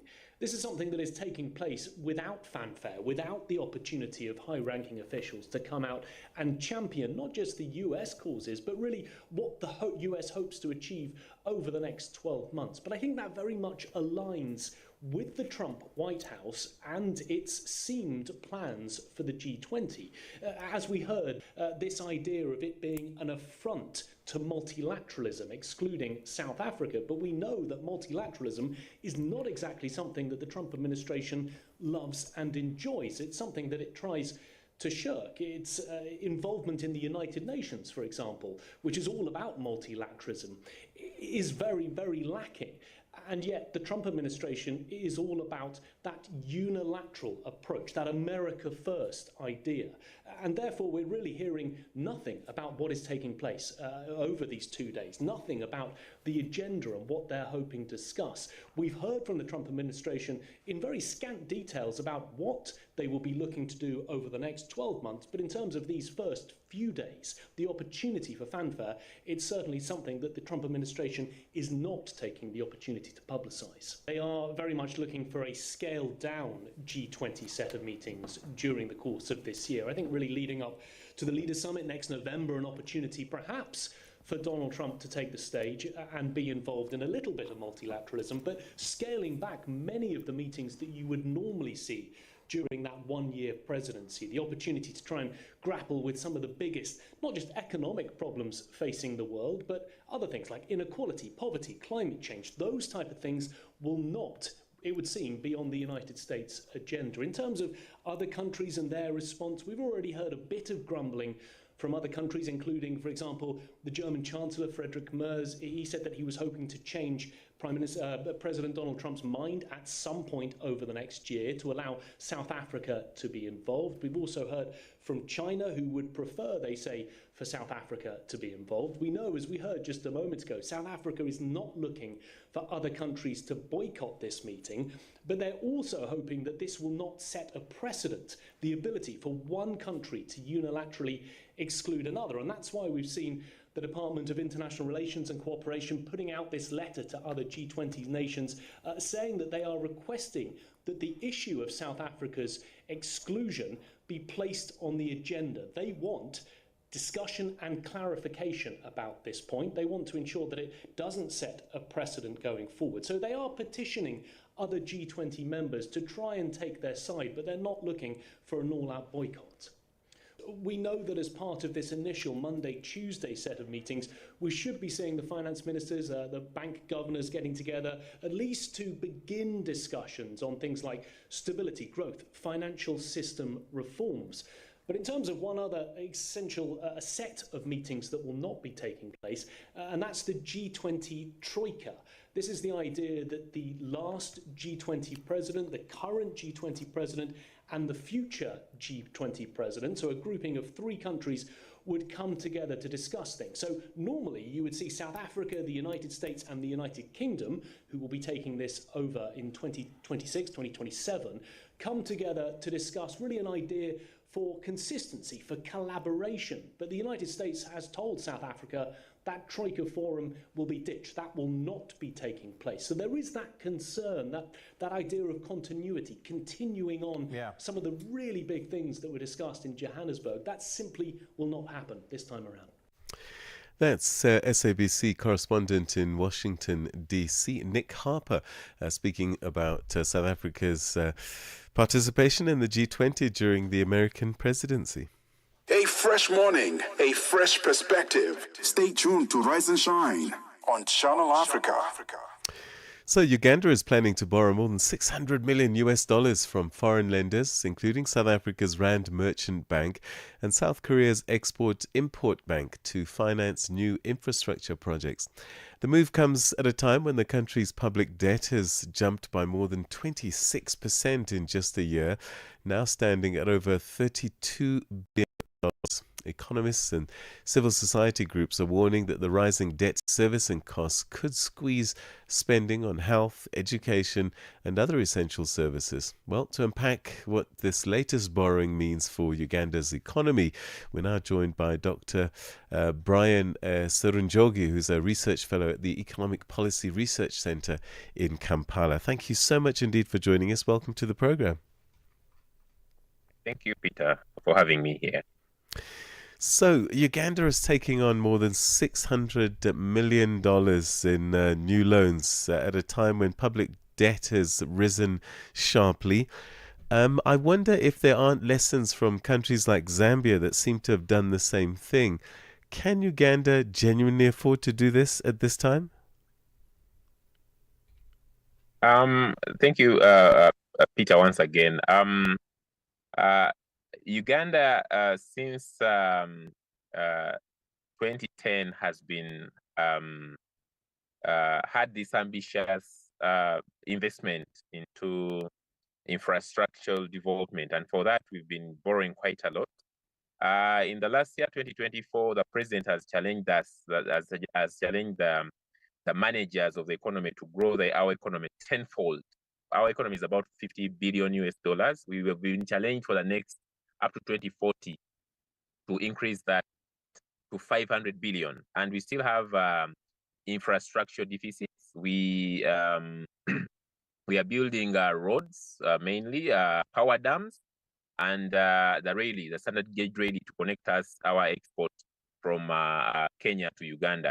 But coming back to your questions, what lessons can we learn? I think borrowing per se for Uganda wouldn't have been bad. The only problem is the fiscal discipline, to make sure that we use the money for the purposes for which it is intended, that we reduce levels of corruption in Uganda, and that we are able to make sure that we improve our public investment management. Projects delayed to start because of compensation issues, and increasingly because of the changing global financing landscape. We are seeing that concessional lending has been declining, and most of our debt has been going to commercial from commercial sources, which tend to have high interest rate. We are also borrowing quite a lot from the domestic market, where interest rates are high, and we are crowding out the private sector. That having said, Uganda's debt in the medium term remains sustainable. We are about 47% of our GDP, and we still remain within the East African convergence criteria. So yes, we have to be worried, but most importantly, the sources of credit, the source of debt, of new debt, must be held on to concessional terms. We should not be borrowing much more from commercial lenders, which could peg debt to commercial national assets. All right, and very, very briefly, if you can, the danger, I guess, of debt servicing is that Treasury now struggles in terms of providing enough funds for social spending. So could this be a real consequence? Right. You're spot on. Definitely taking on huge debt has implications for social spending. You know very well that recently, with the coming in of the new government in the US, and the cutting of financing from USAID, most of our funding for the health sector was being financed, and HIV was being financed from USAID. Definitely overborrowing and not investing those loans into productive sectors, it also has an impact on our social spending on health, spending on education, among other things. So and this has been our argument from the think tank side, that while we invest massively to unlock infrastructure constraints, we should not be forgetting spending on productive sectors that are going to create even jobs, but also that are going to help with social spending on health, on education, on human capital development. These remain very key, and having we are spending almost 30% of our budget is to service debt. So definitely, it's going to affect the social sector side. Okay. Dr. Sarah Njogi, we're going to have to leave it there, unfortunately. But thank you so much indeed for your insights on this borrowing spree that Uganda is on. Thanks for your time. Thank you. That was Dr. Brian Serunjogi, who's a research fellow at the Economic Policy Research Center in Kampala, talking about the $600 million that Uganda is planning to borrow in the coming months. It's 7:30. Here are your news headlines with Onel Nsinzi. SABC News. Headlines. The African Perspective. Thank you, Peter. Senegal has been elected to lead the Economic Community of West African States Commission for the 2026 to 2030 term, ushering in a new chapter of leadership for the West African Regional Bloc. Researchers from Yale University say they found evidence that Sudan's paramilitary rapid support forces have been trying to cover up evidence of mass killings by burying and burning bodies. And aid workers say heavy rainfall is causing widespread suffering in devastated Gaza, washing away thousands of tents and compromising buildings already damaged by Israel's two-year offensive. Channel Africa News, I'm Onel Nsinzi. SABC News. Headlines. The African Perspective. We check in now with Fikile Lingwati to find out what's happening in the world of sports. Good morning. Sports on Channel Africa. The African Perspective. Good morning once again, Asanda. Let's start off with cricket news. Proteas women's star Danae van Niekerk has praised the team for their batting performance against Ireland in the second ODI in Gqeberha, South Africa's Eastern Cape province yesterday, which saw them post 375 batting firsts, their highest ever total in one-day international cricket. A couple of centuries from captain Laura Volvart and Sunay Luz led the way, while Van Niekerk also contributed 88 as they surpassed their previous record of 337 back in 2017. Also against Ireland to win by 74 runs. She was also delighted that they've managed to secure the series with a match to spare. Yeah, look, it's always nice to clinch the series, with a game to go. I think the batting was fantastic. We speak about, pushing those, I guess that 400 mark all the time. And I think 370 odd on a wicket like that, a bit slower. It's not the high felt. So for me, I think that's a box tick, close to 400. So obviously very proud of our skipper. She's been leading the way with the runs, and Sunay has been in incredible form as well. With the positives, there's always room for improvement in other areas. Van Niekerk identified their bowling as something that needs to be sharpened up. Yeah, just the bowling, I think we need to sharpen up. I think, yes, we are short our senior bowlers, but I just think it was a bit disappointing. Both sides of the wicket, short, full. Wolfie couldn't quite set a field for the bowlers, and it makes it hard. And Ireland getting 300, I think that's history made as well. It was good cricket on display. We just spoke about 680 odd runs on the day. Still a good ad for women's cricket, and the crowd was fantastic as well. And in football news, Nigeria Football Federation NFF President Ibrahim Gusau has charged Super Eagles head coach Eric Chell to reach the finals of the 2025 Africa Cup of Nations in Morocco. The 35th edition of the Continental Showpiece will commence on the 21st of December, with 24 countries expected to battle it out for the trophy in Morocco. Nigeria are drawn in Group C against Tunisia, Tanzania and Uganda. Now, golf news. It's Rory McIlroy's long-awaited Masters victory in April made him the first golfer 25 years to join his most exclusive club. But Scotty Scheffler's two-major haul in 2025 raised the possibility that the next career Grand Slam winner could be just around the corner. McIlroy, in his 11th attempt to complete a career Grand Slam, had to endure a topsy-turvy final round at Augusta National, where he squandered a 4-shot lead but then emerged from a crowded pack and prevailed in a sudden death playoff. For any sports stories you'd like to share with us, send us an email to newsroom@channelafrica.co.za or call us on +2711 714 4459. This is Channel Africa Sport with me, Figure Ngwati. Sports on Channel Africa. The African perspective. All right, it's 7:35 Central African time, and what I haven't done today is look back in history, and let me take you back to 1903. The first railway line in what is now known as Nigeria officially opened, linking Lagos to Ibadan.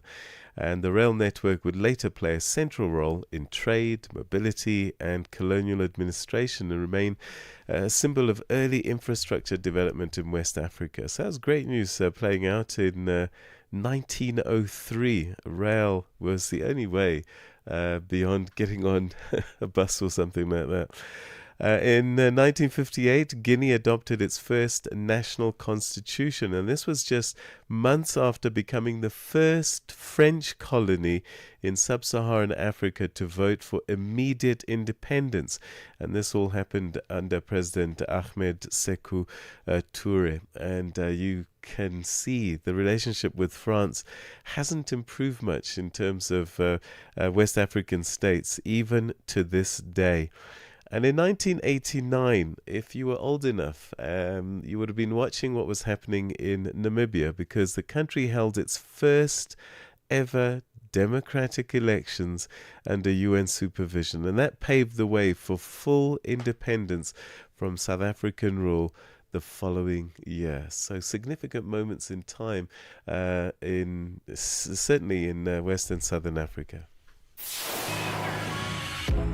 Your life, your rhythm, your Africa. Channel Africa. Find it for free on Google Play and the Apple App Store.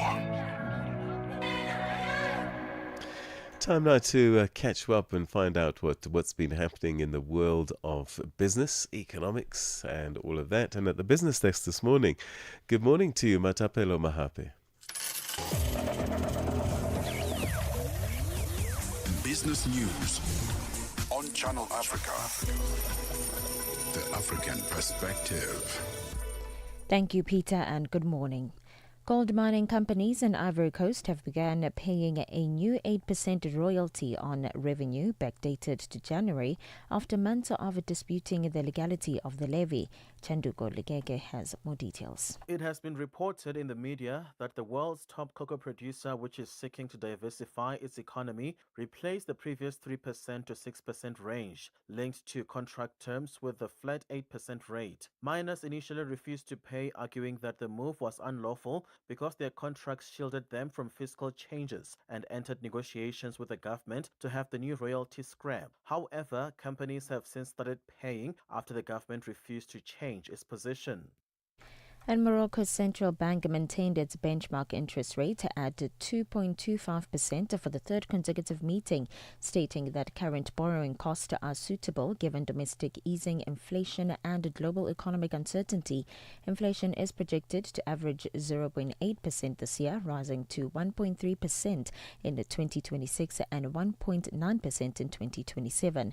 The economy is expected to grow by 5% this year due to increased investment, with growth predicted to slow to 4.5% next year and in 2027, assuming a stable grain harvest of 5 million tons. And South Africa's presidency has reported positive economic developments, highlighting a stronger rand, a modest GDP growth of 0.5% in the third quarter, and a decrease in unemployment to 31.9%, driven by job creation in the construction sector. This was communicated by presidential spokesperson Vincent Magwinya as the year concludes. The rand is holding its own against major currencies and has breached the level of 17 rands to the US dollar. GDP grew by 0.5% in the third quarter, meaning that the economy is expanding. Much remains in the pipeline to achieve higher growth rate. Its centrality is to attain the country's developmental aspirations. And the National Financial Ombuds Banking Division in South Africa has returned over $3 million to consumers in 2025, which is a significant increase from previous years. The NFO says most of the refunds were from fraud-related cases, particularly mobile and online banking fraud. Mobile and online banking fraud now account for nearly 40% of complaints, and this is up 15% from last year. Head Ombud and CEO at the NFO, Rainer Steen, says it appears more consumers are falling victims to fraud, particularly via phone calls. I've calculated that we receive about, say, 13 complaints every single workday relating to this fraud. So it's huge. And, you know, you and I think that maybe we've given out all the warnings that people will not give out their information, that people are safe, but that's not the case. We still see cases every single day where unsuspecting consumers gave out the OTPs, they've clicked on the phone to admit a fraudster. And the European Union has confirmed that it will water down its plans to ban the sale of new petrol and diesel vehicles by 2035. Existing rules require all vehicles sold from the beginning of the year to be classed as zero emissions, but under the revised proposals, the target would be reduced to 90% of vehicles sold be zero emission. The BBC's Theo Leggett has the details. The vast majority of new cars sold in the European Union from 2035 onwards would still have to be zero emission, in other words, powered by batteries or hydrogen. But this move, which follows intense lobbying from major manufacturers such as Volkswagen and Stellantis, is still highly symbolic. Although the Commission insists it remains committed to decarbonising road transport, it no longer expects to ban the sale of new petrol and diesel cars altogether. And look at your financial indicators. One US dollar in Nigeria is trading at 1,000 naira 452. In Botswana, it's 13 bula 6. Kenya, the dollar is trading at 127 shilling 99. And in Zambia, it's 23 kwacha 3. The BRICS countries, $1 in Brazil is trading at 5 real 43. Russia, it's 79 rubles 40. India, it's 90 rupees and 90. While in China, it's 71 3. And in South Africa, $1 is trading at 16 rands 76 cents. $1 is trading at 74 pence to the British pound and 85 to the euro. And look at your commodities. The gold is trading at $4,323 and platinum at $1,891 per ounce, while the price of Brent crude oil is at $59.64 a barrel. For any business stories you'd like to share with us, please send an email to newsroom@channelafrica.co.za or call us on +2711 714 4459. For Channel Africa Business News, I am Matapala Mahape. Business news on Channel Africa.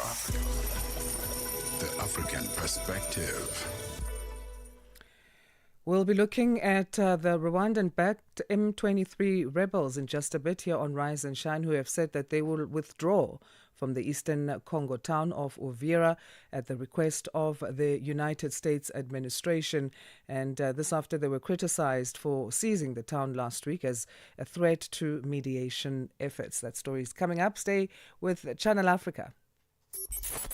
The Upside, taking the African perspective to fresh levels. Channel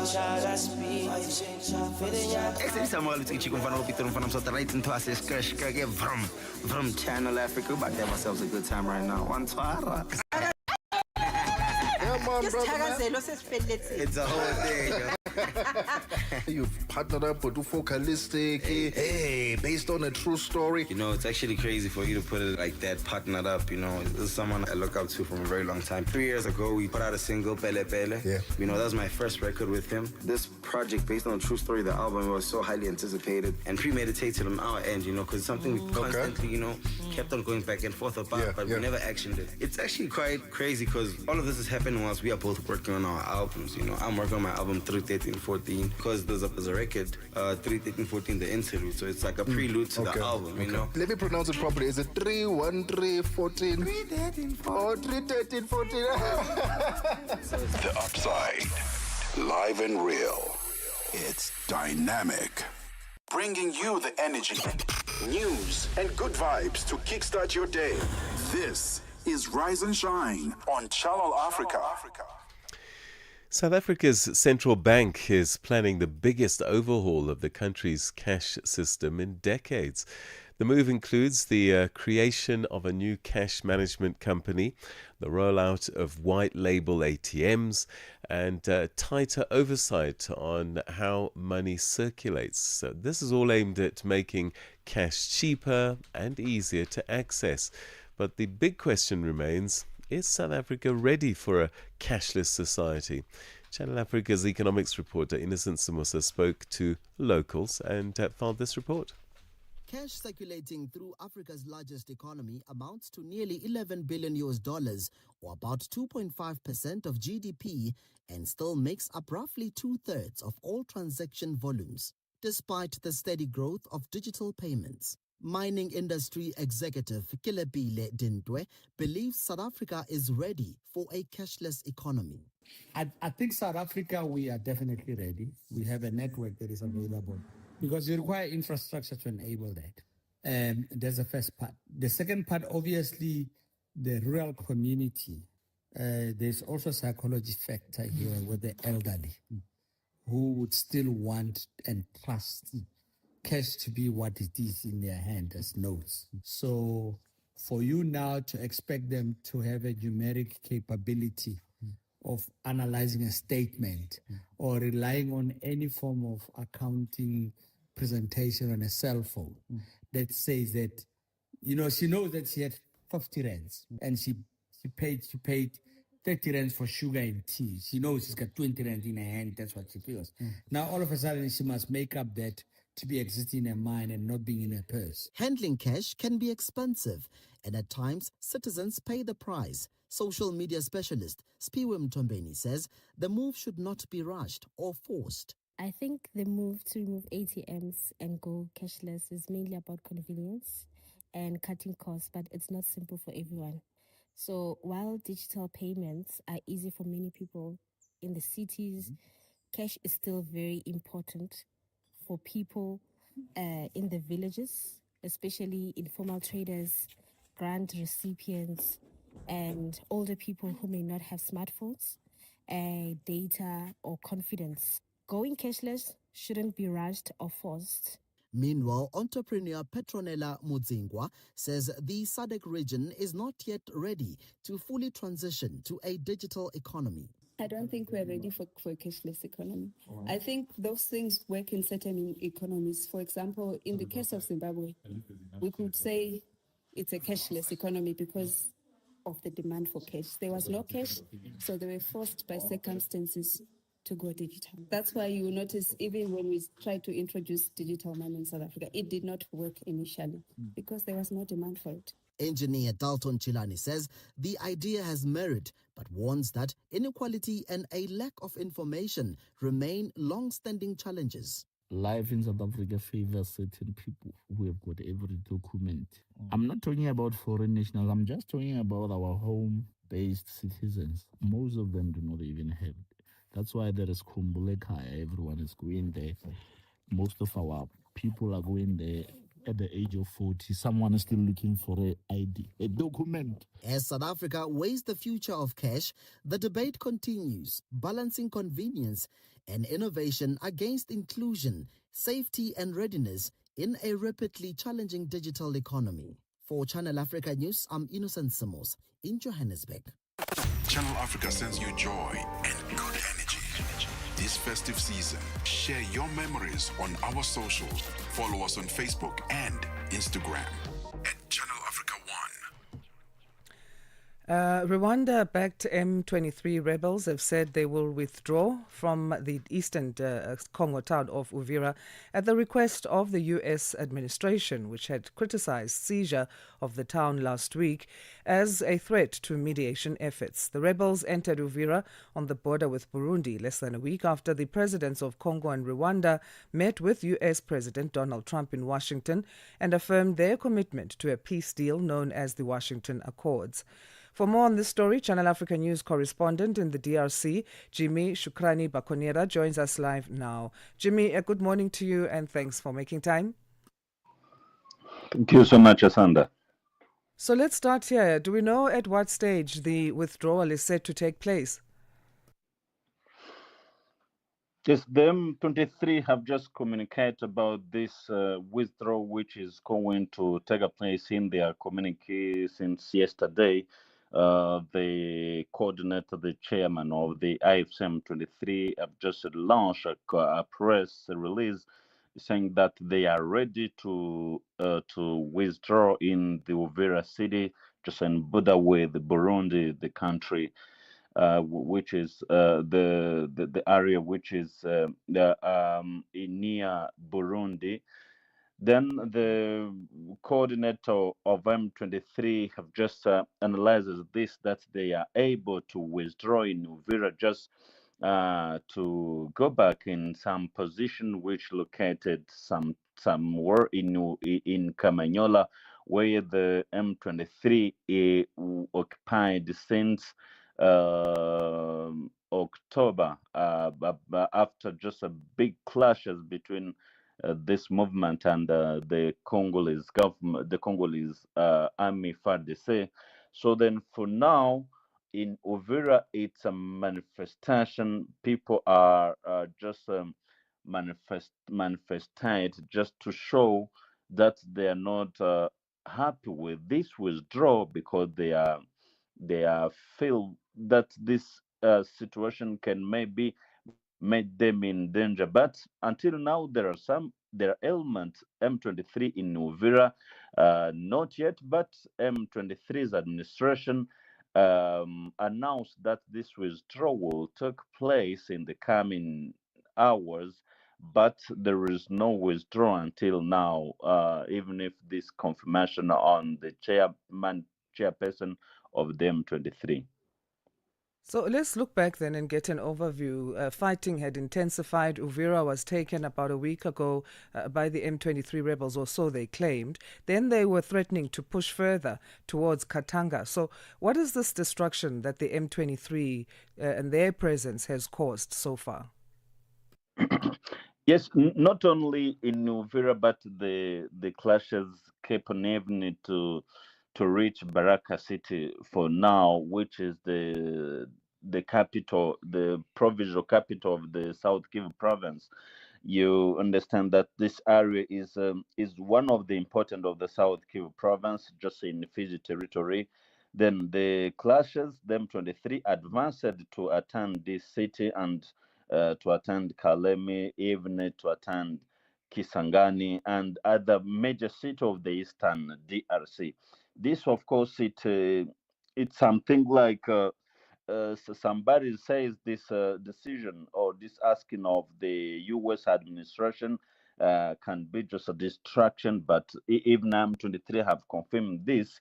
But until now, clashes keep on, and the Congolese army keep on just to alert the international community that the M23 continue to attack their position, even if M23 deny what is happening. And about this can be considered like a distraction because people in Uvira also are manifest, are showing their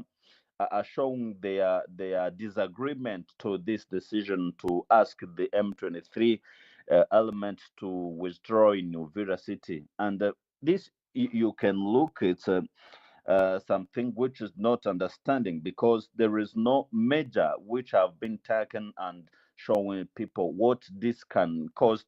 It's possible maybe to engage another army to control Uvira because M23 also have put some conditions before leaving Uvira. Maybe they're asking the U.S. administration to manage this to find an army, a temporary army which can control Uvira, not let the city of Uvira in the FARDC, the Congolese army. They don't accept this, and the Congolese army they are saying they are able to come back to return back in Uvira. So uh, something like a distraction, but major conditions in this decision are not very clear, and people are asking themselves if maybe the U.S. administration will take the measure which will make them be secured and to find the security, because now the problem of people are asking the reestablish of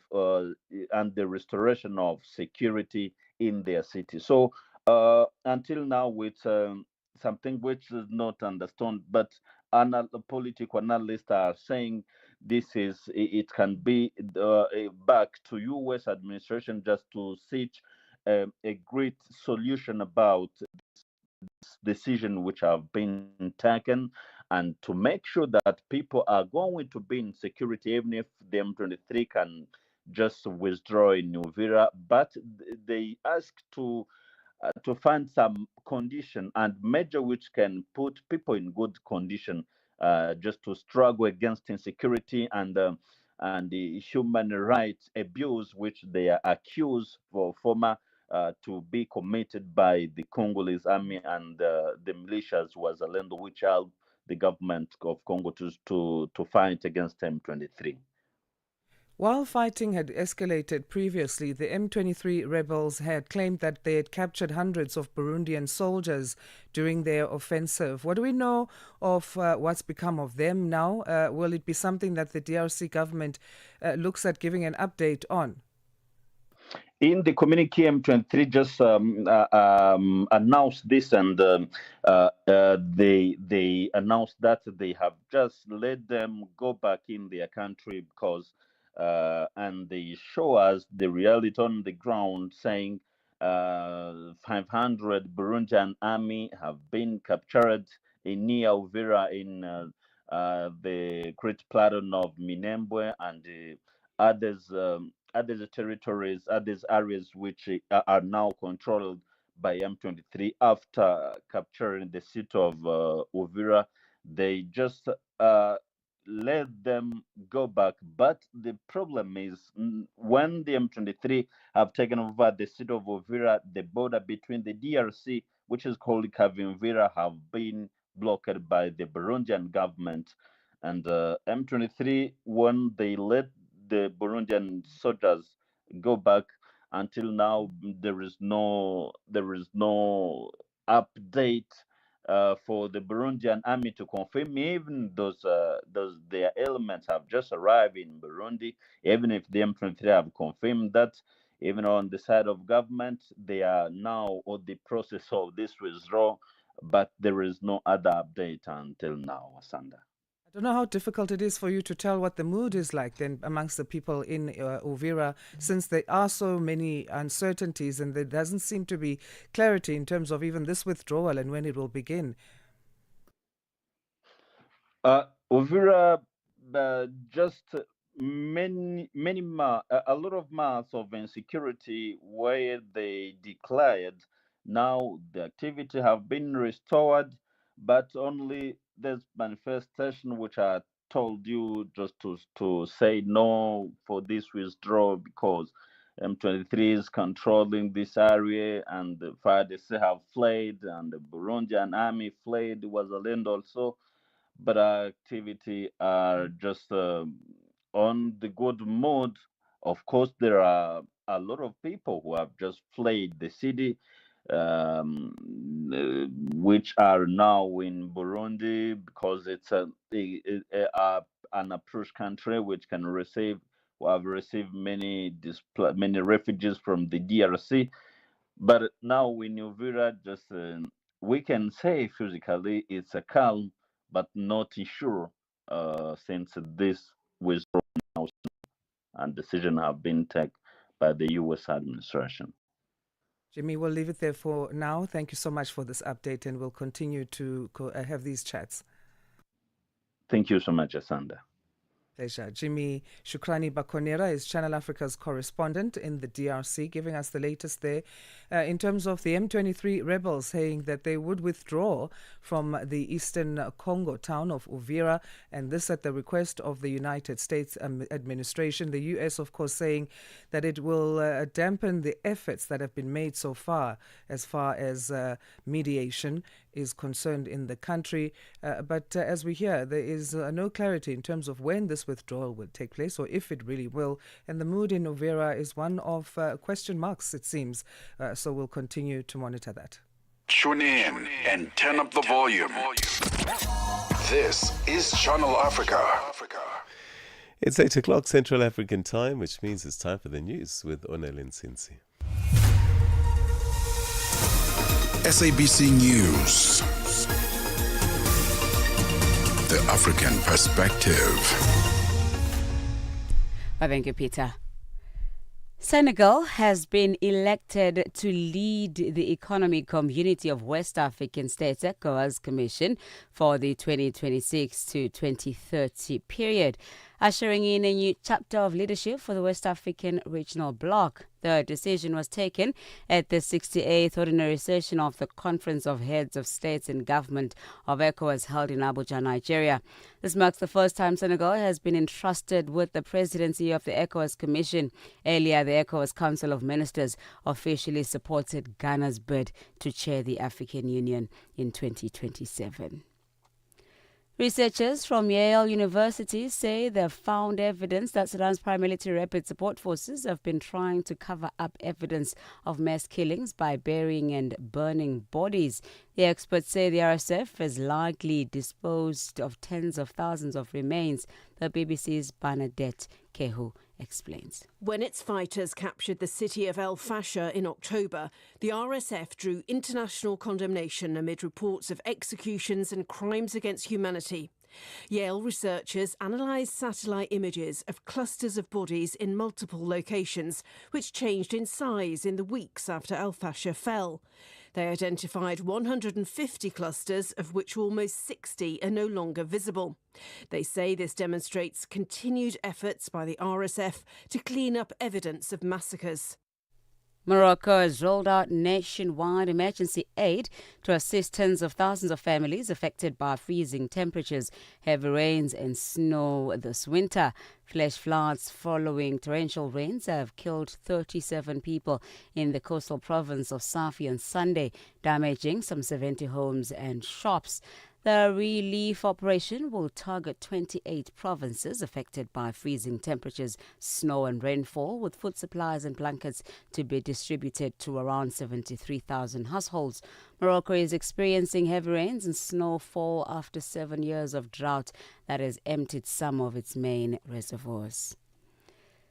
The UN Secretary General Antonio Guterres has warned that corruption is a destructive global threat. Speaking at the 11th session of the Conference of State Parties to the United Nations Convention Against Corruption underway in Doha, Qatar, the UN boss said corruption fuels conflict, entrenches inequalities, and drains the resources needed to protect the people and the planet.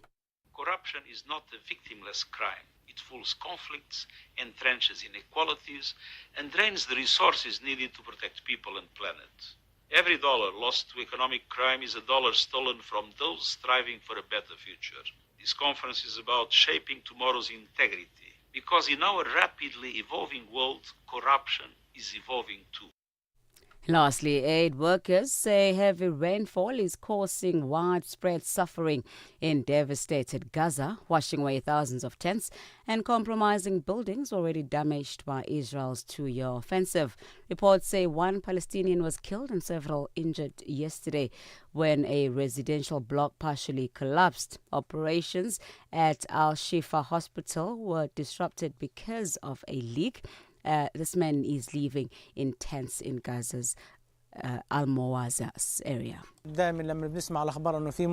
When we hear the news that there is a storm, our whole lives change. We start thinking about where to stay, where to go, where to put our mattresses and blankets, and where to keep our children safe and warm. During every storm like this, water penetrates our tents and our mattresses, and blankets get soaked, making the situation complicated. For any news stories you'd like to share with us, please send us an email to newsroom@channelafrica.co.za or call us at +27 11 714 4459. Channel Africa News. I'm Oneli Tsinzi. SABC News. The African perspective. In our sports headline, South Africa's members of parliament have delivered a message of encouragement to Bafana Bafana. Undefeated boxing great announces his retirement. I'll be back with these and other stories at the bottom of the hour. From Africa's broadcast capital to the furthest corners of the globe, this is Rise and Shine. Every weekday mornings on Channel Africa.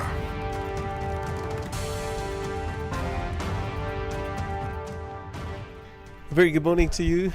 Sorry, yeah.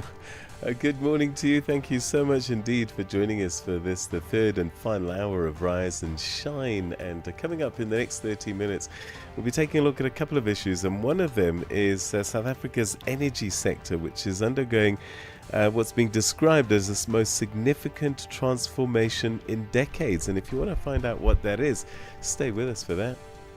From Asanda, Beda and Ndoro, thank you for staying with us. Another story we'll be looking at in this hour of Rise and Shine. The United Nations General Secretary Antonio Guterres having issued a strong warning against corruption, describing it as a destructive force that is costing lives and deepening inequality. Those stories and more coming up.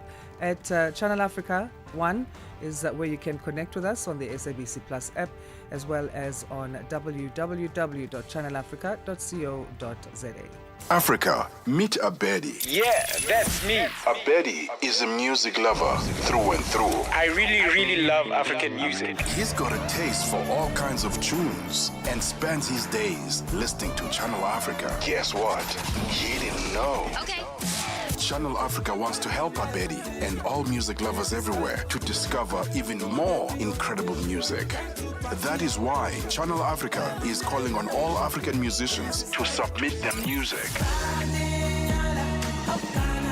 musicians, remember to give us all your relevant information. Make your submissions at music@channelafrica.co.za. Submissions are your chance to be heard on radio. But sadly, they do not guarantee that you'll be playlisted. All submissions will be carefully reviewed to see if they meet our station's requirement. Channel Africa, the African perspective. Wake up, Africa. Peter Ndoro and Asanda Beda are here to help you rise and shine. Weekdays, 6 till 9 a.m. Central African Time. Only on Channel Africa. South Africa's energy sector is undergoing its most significant transformation in decades. Eskom, the country's power utility, is restructuring, and new procurement rounds, large-scale and grid expansion plans, and the adoption of the Integrated Resource Plan 2025 are reshaping how electricity is generated, transmitted, and traded. And at the same time, tough choices are being made about the future role of coal, the pace of renewable energy development, and also the renewed interest in nuclear power. Earlier, we had an opportunity to hear from Matthew Cruz, an expert in the energy sector from IM Power. With just an understanding of to what extent the current Eskom unbundling model will genuinely create a competitive electricity market, and what you'd perhaps highlight is some of the key risks that could prevent meaningful market access for independent power producers as well as large customers, because access to markets, creating a competitive environment, those are some of the key requirements or some of the key objectives of this. What's interesting about South Africa in its current state is that we're currently moving from a developing nation into a developed nation. As a hallmark of a developed nation, and we think of old world terminology of first world and third world, we're moving from third world to first world, and that the hallmark of a first world or developed nation is that it has this competitive electricity sector that we're moving towards, where there's independent power producers that are able to produce power however they want. So that's mostly through renewables, as there's incentives in the marketplace for purchasing renewable power and also decarbonizing your footprint as a business. So independent power producers all provide electricity at a certain price, as cheap as they're able to, and then that's then purchased by an independent, separate transmission system operator that plays as the market player and the marketplace and purchases electricity the cheapest first, and then provides electricity to the electricity users. And what's interesting now is this unbundling of Eskom was envisioned already from 2017. It was outlined in the 1998 white paper, talking about we need to move to a state where it's not just a vertically integrated monopoly, but in order for us to become like an international player and a developed nation, we need to bring about this democratized energy sector. And now there's been a recent shift, apart from just separating out transmission, Eskom, to distribution, to generation. Now we're seeing that the National Transmission Company of South Africa, that's now being separated, is going to further separate into a separate transmission system operator, which I think is a good move, as it then separates out the interests of the different players. There was potentially a conflict of interest if the transmission system operator remained within Eskom National Transmission Company of South Africa, because we also have Eskom Green that's vying for capacity within the expanding transmission sector now. So it could have been that the NTCSA, playing the transmission system operator, played to the tune of Eskom Generation and Eskom Green, giving them capacity first and preference, rather than making it a truly democratized sector. So it's exciting news. It seems that there's been some thought put into this process and a lot of advice, and it's also a well-worn path that we've seen from other nations that have gone through this process. So I'm glad to see that as we're going, we're changing course slightly, but we're doing it in a way that is making sense for South Africa. Let's focus for a moment on the planned transmission build-out. Given its scale, what are the biggest execution risks, and which one is most likely to delay renewable and storage projects over the next, let's say, 5 years? Great. So we do have some risks that are on the horizon. So we recently had this national transmission plan announced, and 7 bidders, preferred bidders, have been announced all across the world, have been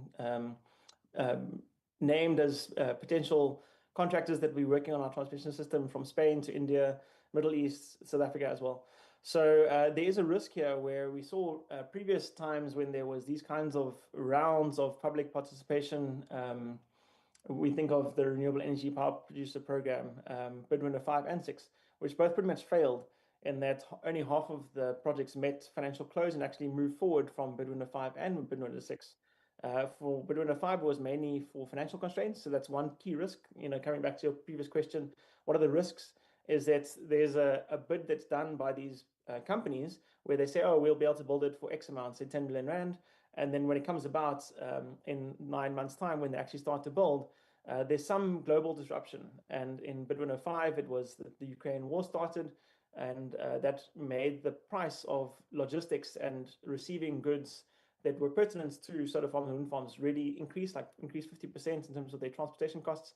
And then the companies that bid said, oh, we can't actually meet our commitments because we bid at a certain price that we thought it would be, and now it's doubled, or the price has gone up by 50%. So there's a financial price where there's global shifts in what's going on internationally in terms of logistics and just even supply of aluminium, supply of base materials that are needed for construction.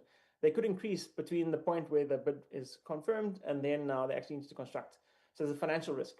Then there's also this aspect of Bid Winner 6 saw this, where Eskom wasn't ready to actually accept all of the solar and wind farm electricity that was awarded. So it seemed like there wasn't a chat between NERSA and Eskom aligning on what transmission capacity is actually available. Now they realized, okay, we've got a good constraint. Now they're going out for bid again. But there might be aspects within Eskom where they aren't actually ready to onboard these companies that are coming to construct the transmission grid. And there's logistical issues within Eskom and interacting with another company to deploy something. And from my experience when I was there at Eskom for 11 years, I unfortunately never saw a project that was worth above 5 billion rand that was implemented on time. They were typically, on average, implemented in double the time. So we think of Medupi, we think of Kusile, we think of any large capital build program. It takes around about double the time, and unfortunately for those two power stations, it was 3 times the cost. So it doesn't seem like Eskom has a good track record on actually doing big projects quickly or doing it to a good quality as well, because those power stations themselves aren't performing well. So that is also a risk of, like, we're relying on Eskom still to kind of integrate with these companies, and it remains to be seen whether it'll actually be quick enough to have the deadlines met of 2030. And that's the voice of Matthew Cruz, an expert in the energy sector from IM Power here in Johannesburg, and he was in conversation with Channel Africa's Tami Ngubeni. Unwinding with Africa's holiday rhythms. Rejoice with Channel Africa, the African perspective. 15 minutes past 8 Central African Time. The United Nations General Secretary Antonio Guterres has issued a strong warning against corruption, describing it as a destructive force that is costing lives, deepening inequality and damaging the planet. Speaking on Monday at the 11th session of the 11th Conference of States Parties to the United Nations Convention Against Corruption, or UNCAC, underway in Doha, Qatar, Guterres said that every dollar lost to economic crime robs people of a better future. Channel Africa's reporter Michael Mbewe filed this report.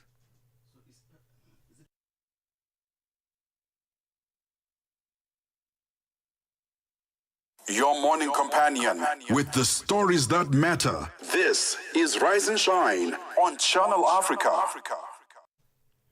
A senior United Nations official has condemned what he referred to as Israel's relentless settlement expansion and rising settler violence in the West Bank, including East Jerusalem, in violation of a 2016 Security Council resolution.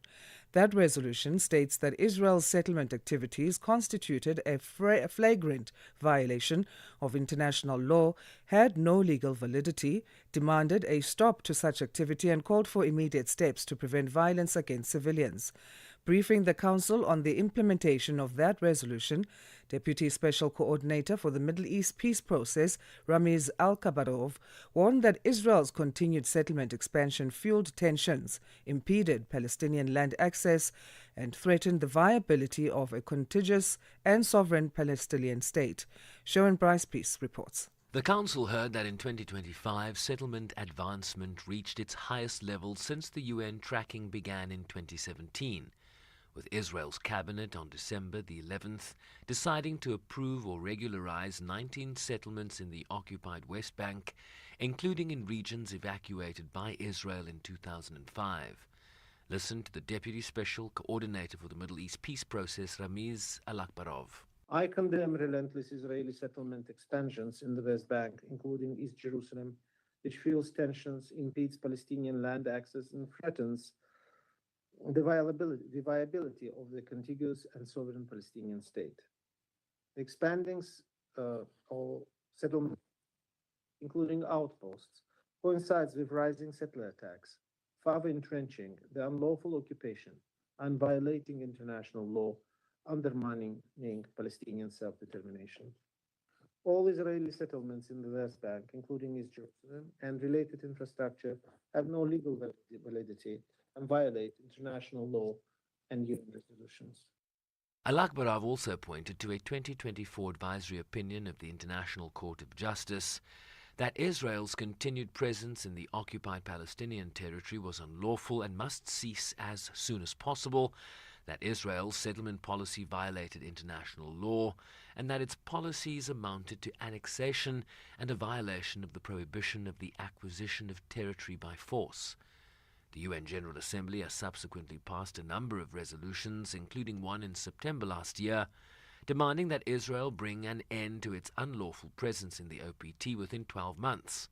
That deadline has come and gone. In 2025, settlement advancement reached its highest point since UN began tracking in 2017. I urge Israel to abide by its obligation under international law, recalling the International Court of Justice opinion of 19 July 2024, which obliges Israel to cease all settlement activities, evacuate settlers, and end its unlawful presence in the occupied Palestinian territory promptly. Escalating violence and tensions in the West Bank are alarming. Israeli security operations in the Northwest Bank caused high fatalities, population displacement, and large-scale destruction, especially in refugee camps. Continued Israeli security presence in camps contravenes obligations to end the unlawful occupation. The United States called the Council's 2016 settlements resolution a distraction, affirming rather a November 2025 resolution that gave effect to President Donald Trump's Gaza peace plan. U.S. Alternate Representative for Political Affairs, Ambassador Jennifer Lochetta. We have been clear. The United States opposes these quarterly briefings on UNSCR 2334, as they only distract from pressing threats to international peace and security. Resolution 2803, not 2334, charts the path towards a stable, safe, and prosperous Middle East. We are working with partners to stand up the International Stabilization Force and train fully vetted Palestinian police, not rehashing decades of failed policies. This council should recognize and end its outsized focus on an outdated resolution. The United States remains focused on keeping Israel secure and the Gaza and West Bank stable. President Trump has been perfectly clear that the United States expects the violence in the West Bank to end and that the United States will not allow the annexation of the West Bank. The U.S. position that Resolution 2334 was a distraction also received pushback from Pakistan's Ambassador Asim Iftikhar Ahmed. No resolution of the Security Council can be unilaterally declared outdated. They remain relevant and in force until they are implemented. Pakistan's position remains principled and consistent. The Israeli occupation of the occupied Palestinian territory must end, and the Palestinian people must be enabled to exercise their inalienable right to self-determination through the establishment of an independent sovereign state of Palestine. While condemning settler violence against Palestinians, the UN also pointed to continued armed attacks by Palestinians against Israelis, while calling for dangerous provocations and incitement to violence to stop immediately. I'm Sherwin Bryce-Pease in New York. Get in touch with us at Channel Africa 1. That's our handle across our various social media platforms. Also coming up after Rise and Shine here on Channel Africa is On the Move, so we'll find out in a bit in terms of what's happening there. We also get an update from the world of business with our economics news. The Midnight Snack, 12 to 3 a.m. Muranziwa wa mina. Muranziwa means my love in Xitsonga. So if you're listening to this, just know that you are my love. Yes. You and I are an item. We're dating. We are together. So I love you, baby. Why are you blushing? Why are you blushing? Like, haven't you heard somebody confessing their love to you? I mean, you gotta get used to it now, because I'm gonna tell you this every day, that I love you. I can tell you, there's so many people who are never told they are loved. I come to the studio every Monday, 12 to 3, because I've got an appointment with you. I take you serious. Forget about the other person, right? Moranziwa. The Midnight Snack, every Monday, 12 to 3 a.m. with Chanduko Ligege. Tune in and turn up the volume. This is Channel Africa. The United Nations Secretary General Antonio Guterres has issued a strong warning against corruption, describing it as a destructive force that is costing lives, deepening inequality and damaging the planet. Speaking on Monday at the 11th session of the 11th Conference of the States Parties to the United Nations Convention Against Corruption, UNCAC, which is currently underway in Doha in Qatar, Guterres said that every dollar lost to economic crime robs people of a better future. Channel Africa reporter Michael Mbowe filed this report. Held under the theme Shaping Tomorrow's Integrity, the conference is focusing on 5 core thematic areas of the convention, which are preventative measures, criminalization and law enforcement, international cooperation, asset recovery and technical assistance, and information exchange, while also addressing emerging global threats. Key topics include the use of artificial intelligence and new technologies to detect and prevent corruption, the links between corruption, economic crime, and organized crime, strengthening public financial systems to reduce illicit financial flows, advancing integrity in the private sector, and safeguarding investigative journalism, media professionals, and whistleblowers. In his opening remarks, UN Secretary General Antonio Guterres spoke tough on corruption. Corruption is not a victimless crime. It fuels conflicts, entrenches inequalities, and drains the resources needed to protect people and planet. Every dollar lost to economic crime is a dollar stolen from those striving for a better future. This conference is about shaping tomorrow's integrity, because in our rapidly evolving world, corruption is evolving too. He warned that artificial intelligence could both fuel and fight corruption, stressing the urgent need for strong regulation and global cooperation to ensure integrity prevails over greed, while emphasizing the UN's framework for cooperation. Emerging technologies like artificial intelligence have the potential to accelerate corruption, but also to help us detect and prevent it. But this requires regulation and accountability. It also requires us working together across government, the private sector, and civil society. The UN Convention Against Corruption provides the framework for that cooperation. Its review mechanism has already helped countries identify gaps and advance reforms. Agreeing on its next phase is essential to ensuring this progress continues. Greed over need harms us all. Let us reaffirm our resolve to fight impunity, restore trust, and build a future where integrity prevails. Leading South Africa's delegation, Justice Minister Mamuluko Kobai highlighted the country's G20 presidency, welcoming strong anti-corruption commitments in the Johannesburg Leaders Declaration and reaffirming global cooperation to curb corruption and illicit financial flows. Mr. President, South Africa was honored to host the first G20 Leaders Summit on the African soil in November this year. We welcome the inclusion of comprehensive anti-corruption commitments in paragraphs 113 and 114 of the G20 Johannesburg Leaders Declaration under our presidency. This reflects our shared resolve to lead by example in preventing and combating corruption and curbing illicit financial flows. We are grateful to our knowledge partners, particularly UNODC, UNDP, OECD, and the African Development Bank for their valuable support throughout the G20 presidency.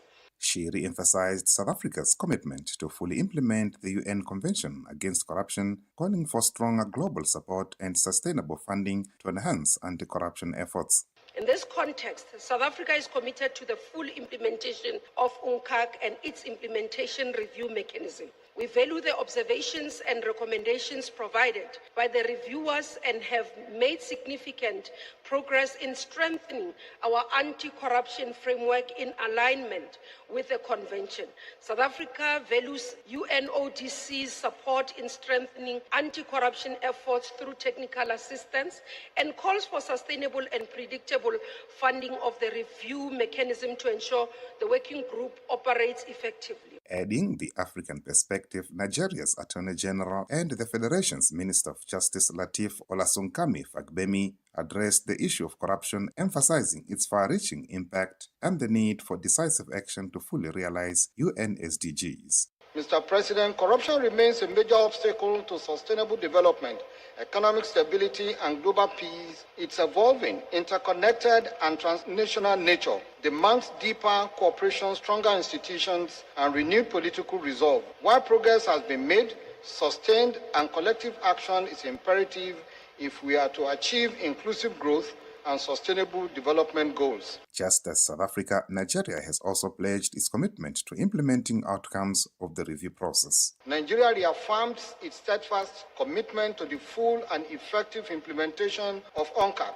Following the completion of UNCAC review process, a comprehensive stocktaking of its findings, and the adoption of post-review implementation strategy, Nigeria has entered a renewed phase in its anti-corruption journey, one marked by strengthened institutions, aligned strategies, and reform consistent with global best practices. Fagbemi says digital innovation and AI-driven systems are strengthening asset recovery, transparency, and the implementation of country's national anti-corruption strategy. To ensure effective implementation, Nigeria has established a standardized automated asset forfeiture management system, supported by a centralized national database and proceed of crime standard automated asset forfeiture management system regulation 2024. These measures ensure due process, transparency, efficiency, and development of recovered assets to verify public benefits. Mr. President, digital innovation remains central to the implementation of Nigeria's National Anti-Corruption Strategy 2022-2026. Expanded digital tax administration platforms now support auditing, online filing, real-time transaction tracking, and inter-agency data sharing, significantly reducing opportunities for corruption. Michael Mbewe, Channel Africa News, Johannesburg. And if you want to know just how seriously we should be taking this issue of corruption across the continent, according to the African Union and the UN Economic Commission for Africa, Africa loses about $148 billion every year to corruption. That's about 25% of our GDP just going to corruption alone. It's 8:30, which means it's time for your news headlines as we say good morning once again to Onele Nsinzi. SABC News. Headlines. The African Perspective. Thank you, Peter. Senegal has been elected to lead the Economic Community of West African States ECOWAS Commission for the 2026-2030 term, ushering in a new chapter of leadership for the West African regional bloc. Researchers from Yale University say they found evidence that Sudan's paramilitary rapid support forces have been trying to cover up evidence of mass killings by burying and burning bodies. And the leader of the Australian state of the New South Wales says he will recall Parliament next week to pass wide-ranging reforms of gun and protest laws.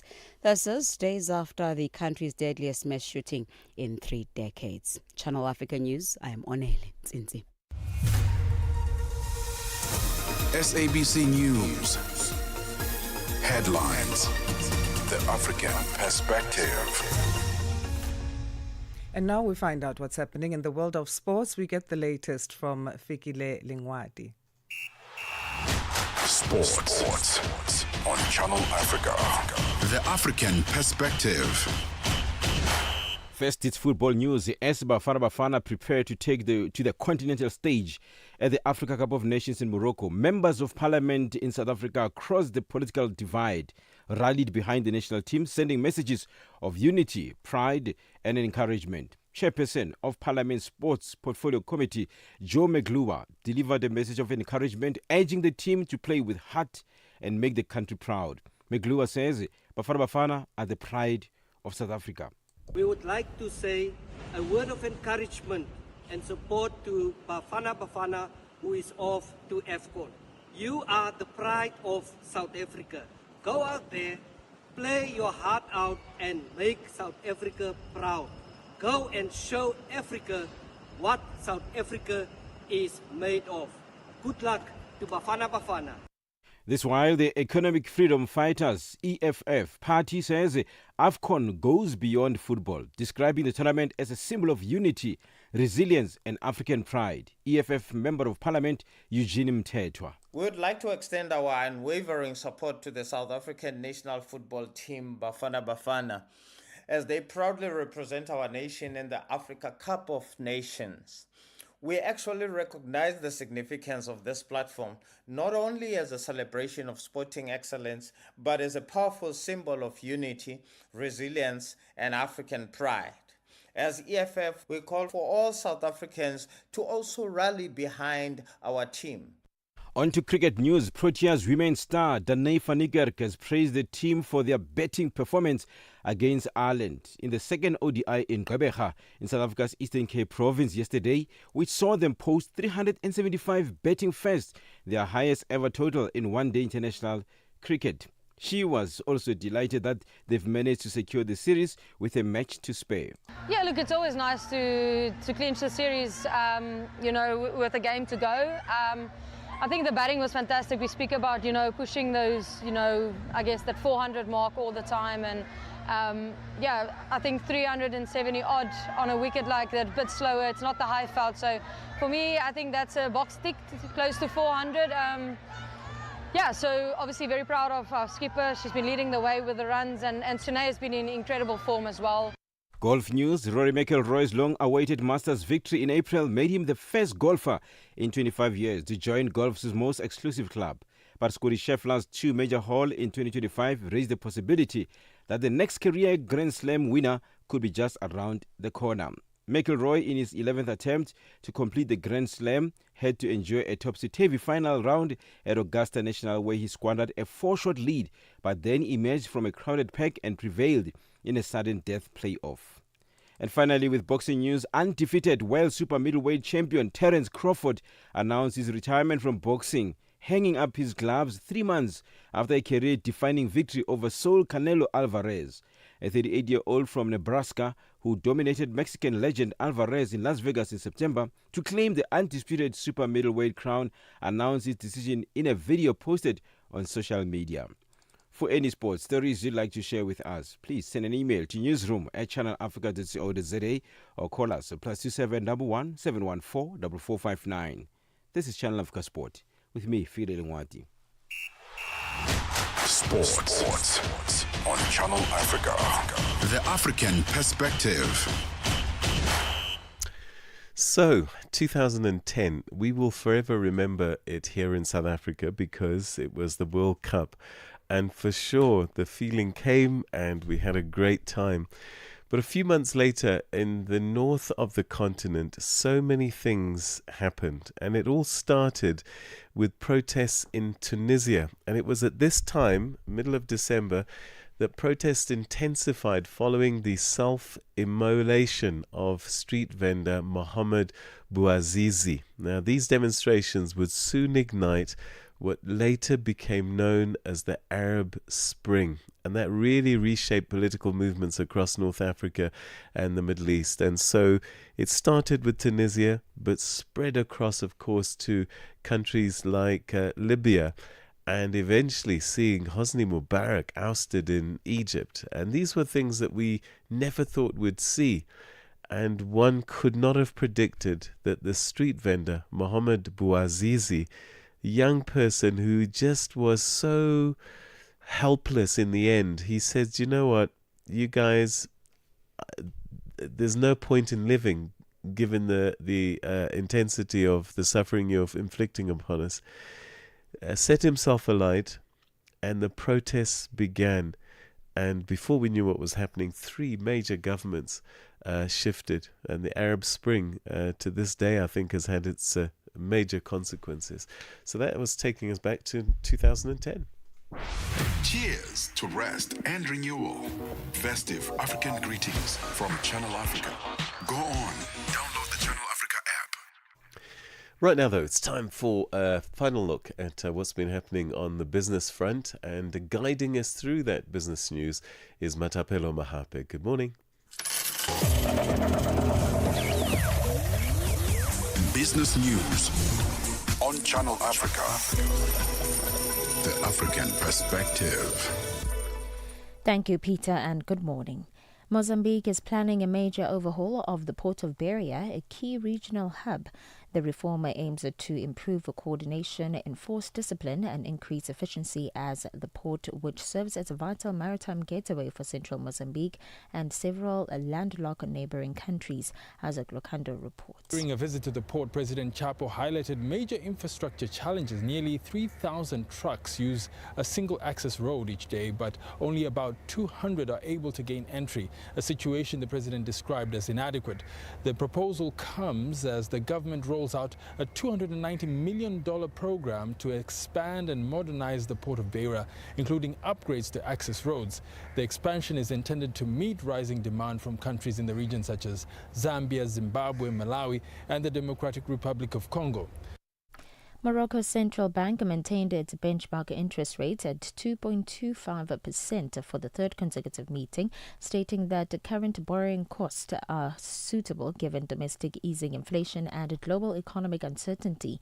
Inflation is projected to average 0.8% this year, rising to 1.3% in 2026 and 1.9% in 2027. The economy is expected to grow by 5% this year due to increased investment, with growth predicted to slow to 4.5% next year and in 2027, assuming a stable grain harvest of 5 million tons. And South Africa's presidency has reported positive economic developments, highlighting a stronger rand, a modest GDP growth of 0.5% in the third quarter, and a decrease in unemployment to 31.9%, driven by job creation in the construction sector. This was communicated by presidential spokesperson Vincent Magwenya as the year concludes. The rand is holding its own against major currencies and has breached the level of 17 rands to the US dollar. GDP grew by 0.5% in the third quarter, meaning that the economy is expanding. Much remains in the pipeline to achieve higher growth rate. Its centrality is to attain the country's developmental aspirations. Meanwhile, President Cyril Ramaphosa says South Africa cannot achieve a true reconciliation while inequality persists, and that the pursuit of inclusive economic growth and job creation are essential in achieving that goal. He says that the national dialogue that South Africa has embarked on will help bring all South Africans together to forge a shared vision. He was speaking at the Day of Reconciliation commemoration at the Ngome Museum in Ngutu in the north of KwaZulu-Natal province yesterday. For as long as the majority of black South Africans live in poverty, for as long as inequality persists, for as long as crime continues in our country, when many of our people are killed in the streets of our country, in the pathways of our villages, on the farms of our country, we will not find reconciliation. And the European Union has confirmed that it will water down its plans to ban the sale of new petrol and diesel vehicles by 2035. Existing rules require all vehicles sold from the beginning of that year to be classed as zero emissions, but under the revised proposals, the target would be reduced to 90% of vehicles sold to be zero emission. The BBC's Theo Leggett has the details. The vast majority of new cars sold in the European Union from 2035 onwards would still have to be zero emission, in other words, powered by batteries or hydrogen. But this move, which follows intense lobbying from major manufacturers such as Volkswagen and Stellantis, is still highly symbolic. Although the Commission insists it remains committed to decarbonising road transport, it no longer expects to ban the sale of new petrol and diesel cars altogether. A look at your financial indicators. One US dollar in Nigeria is trading at 1,000 naira 452. In Botswana, it's 13 pula 6. Kenya, the dollar is trading at 127 shilling 99. And in Zambia, it's 23 kwacha 3. The BRICS countries, so $1 in Brazil is trading at 5 real 43. Russia is 79 rubles 40, while in India, it's 90 rupees 90. China, it's 71 3. And in South Africa, $1 is trading at 16 rands 76 cents. $1 is trading at 74 pence to the British pound and 85 to the euro. A look at your commodities. The gold is trading at $4,323 and platinum at $1,891 per ounce, while the price of Brent crude oil is at $59.64 a barrel. For any business stories you'd like to share with us, please send an email to newsroom@channelafrica.co.za or call us on +2711 714 4459. For Channel Africa Business News, I am Matapela Mahape. Business News on Channel Africa. The African Perspective. Coming up, we talk about strong views that Starlink could be closer to launching in South Africa following a directive by Communications Minister Solly Malatsi to the telecoms regulator to review its local ownership rules. So Malatsi issued the directive to the Independent Communications Authority of South Africa last week. I am wondering about Starlink actually, whether it will improve our internet experience. Because right now we're using undersea cables and wires, but using the satellite, will that be better for us or not? I don't know. We'll have to see. We'll have to see once it plays itself out. As 2025 draws to a close, we pause to honor the spirits that connect us. The festive season reminds us of what truly matters: family, community, and unity. No matter where you gather or reflect, Channel Africa is with you, bringing you stories and voices that are shaped by the African perspective. Something significant happened on this day. Asanda, you were a baby, I'm sure. I'm not even sure if you were born. No, you were a baby, yeah. Yoga. That's like always to convince me and flip me over. I've done that already, and you're going to come now on the journey. I will try. From all of us to all of you, may your season be safe and peaceful. Channel Africa, the African perspective. From Cape to Cairo, Dakar to Dar es Salaam, rise and shine with Peter Ndoro and Asanda Beda on Channel Africa. South Africa's socio-political environment continues to present significant challenges for businesses, especially since political violence and terrorism risks are no longer abstract concerns, but tangible threats that have already inflicted billions of dollars in losses. As unrest becomes more frequent and more complex, the insurance industry is adapting to ensure businesses remain resilient in the face of uncertainty. The July 2021 riots remain the most striking example of how quickly unrest can spiral out of control and impact business to a point of no return. Tutongo Beni compiled this report. Political violence in South Africa has historically been linked to socio-economic pressures such as unemployment, inequality, and poor service delivery.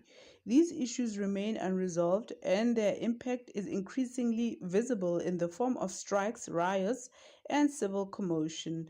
The July 2021 riots remain the most striking example of how quickly unrest can spiral out of control. Sparked initially by political grievances, the unrest escalated into widespread looting and destruction across KwaZulu-Natal and Gauteng provinces. The economic cost was staggering, with billions of dollars in damages, thousands of businesses destroyed, and more than 300 lives lost. For many companies, recovery was slow and incomplete, with some never reopening their doors.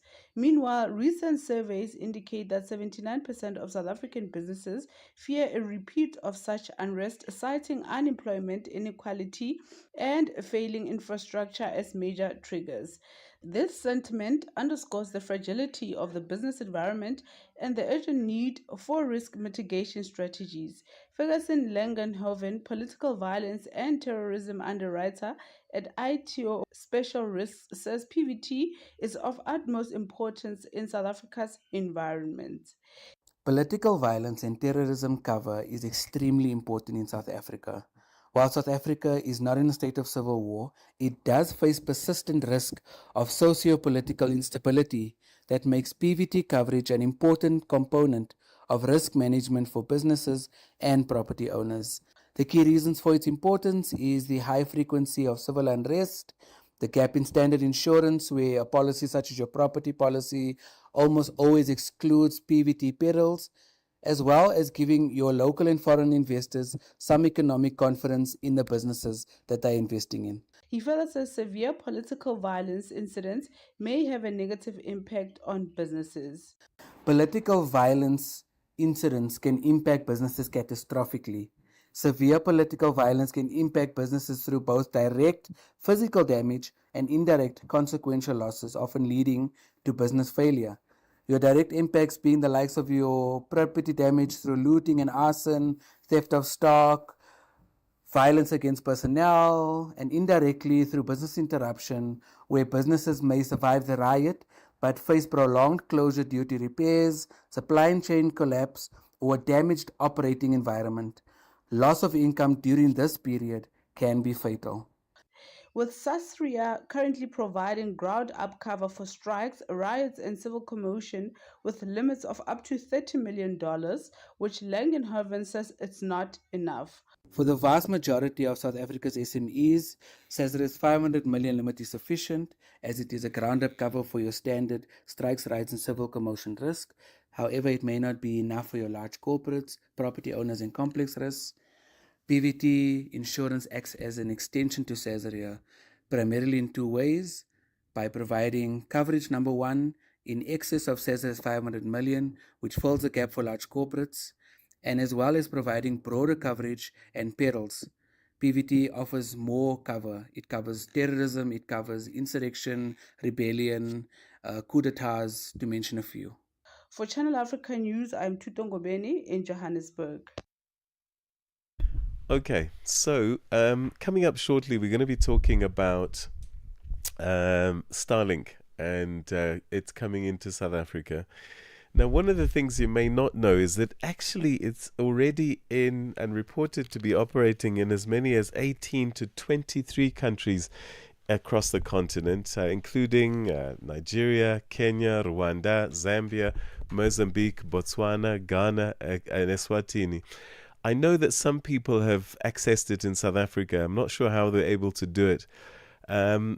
Performance and connectivity, that's the big thing. And they say that in some countries like Botswana and Eswatini, typical download speeds have been reported above 80 to 100 megabytes per second. Now, I don't know about you, but this really works for me, and this is the kind of thing I want to do. And I'm going to ask Benjamin, who's in the studio, to tell us a little bit more about what's coming up on the move after the 9 o'clock news. Would you like 100 megabytes per second download speed? Not in the place of being bossed around by Elon Musk. All right, what's coming up on the show today? We're going to be looking at relationships. It's one of our favorite topics of late. And we're going to be looking at how relationships tolerance levels tends to change depending on where you are with that particular relationship. There are experts that suggest that younger women often tolerate more early on in a relationship, keeping the pace and the peace of a relationship. Meanwhile, there's the idea that men may prioritize themselves more when they're younger and then develop more patience or willingness to compromise as they age. So we'll be looking at that today. As one who's lived a long time, I wonder. I don't know. Do you know? I'm not sure that I buy in totally into that. Sure. But there's certainly something that comes to a man when he is settled in terms of career, finances, and so on and so forth.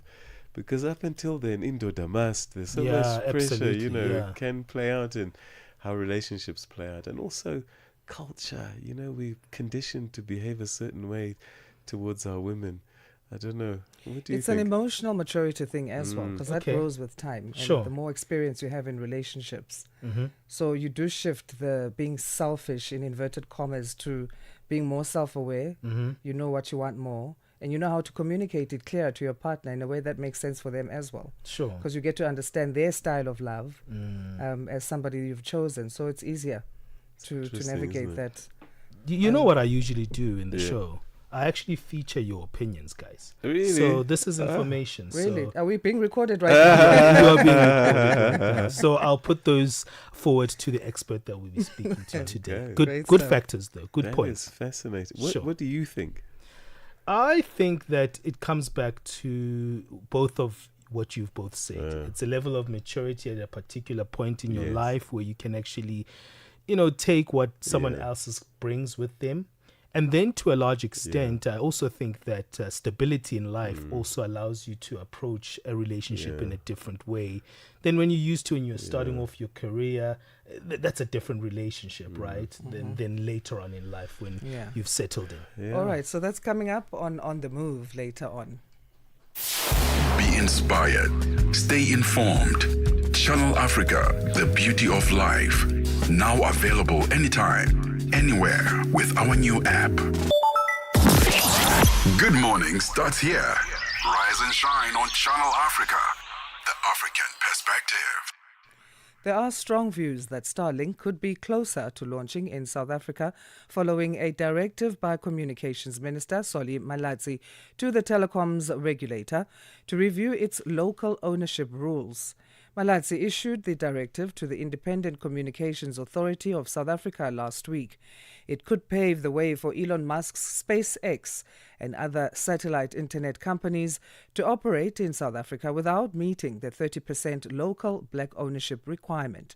SABC News economics reporter Nosipho Radebe has the story. Malatsi has responded to the criticism, saying people aren't genuinely concerned about policy, but instead using outrage to slow down progress. For some context, in May this year, we issued a policy directive that sought to harmonize regulations between both the provisions of the BBBE Act and also the regulations that were issued by the Independent Communications Authority in 2021, which resulted in a limitation that we believe should not have happened, where it limited the provisions to empowerment to only ownership.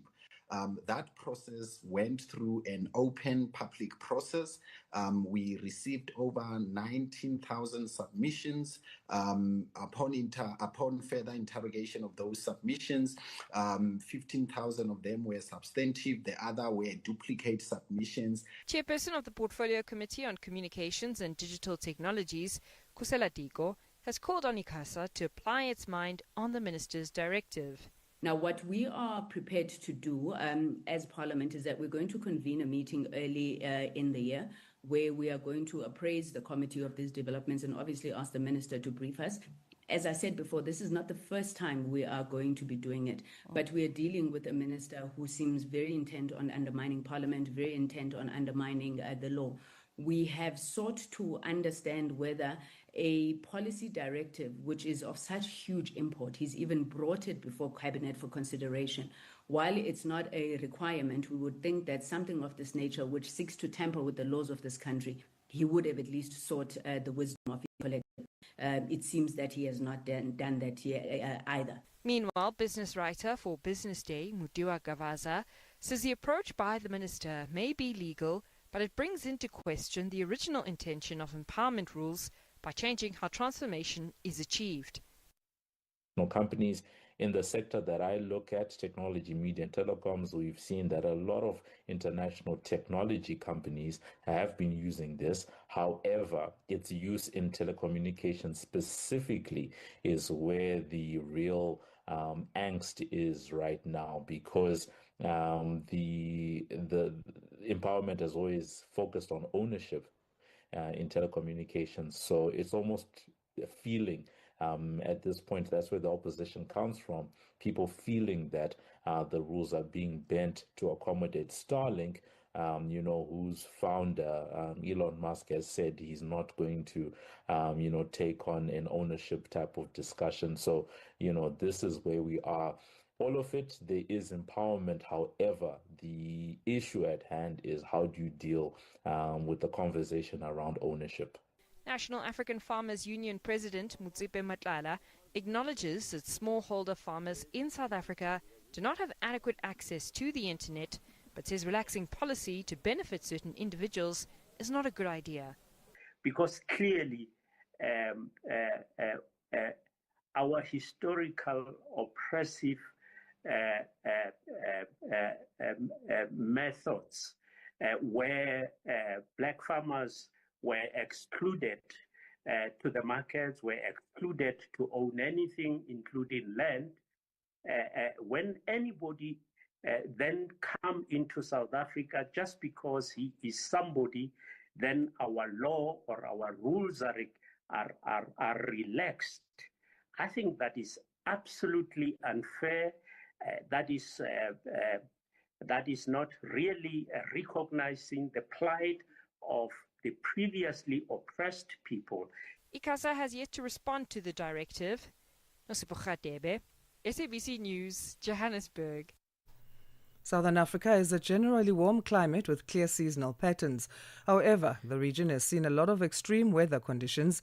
This is according to weather forecaster Litlohonolo Tobela. Tobela elaborates. One thing to note is that for the past seasonal forecast that we've had in the past 5 years, we've had above normal temperatures expected, especially for daytime temperatures and minimal. Now for this year, we're expecting a weak La Nina into the summer, but below normal temperatures are expected. But all the heat that's been happening for the past 5 years, it seems to be warmed up and is also assisting in the extreme weather conditions, especially for the central and the eastern parts of the country. I always say, think of the kettle. You remember the old kettles where you put on the kettle and then it would boil? At the end, you have to pull out the cable for it to stop boiling because the water goes up. The same thing happens. What do you think all the heat is doing? It's definitely building up into more of extremes, especially in the eastern parts. And one of the triggers that we have in thunderstorms is heat. So that's why you will always see most of your thunderstorms starting just after 2, around 3 p.m. into the afternoon, because you have enough heat to trigger all these thunderstorms. But one of the things that we're getting more is moisture, and rain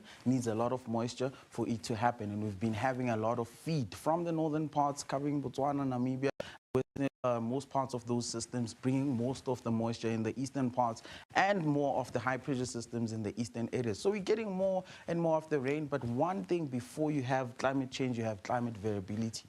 So this is not really uncommon for us to see in terms of how extreme it can get in the eastern parts, and this is because most of the areas have climate variability. So KZN can vary from 5 years, you'll have more rain, and in the next you have less rain. But one thing you need to know, when we speak about climate change, you need to study about 30 years for you to actually get to saying this happened and it's because of climate change. Weather patterns needs to be studied, but one thing I can say, we're having more of the extremes in the eastern parts, and they're really, really getting more frequent, and it's all due to the heat and more moisture, and we still yet to see more rain in the summer. That was weather forecaster Litlohonolo Tobela, and that brings us to the end of Rise and Shine. From me, Asanda, Beda, and Peter Ndoro, it's goodbye. What's next?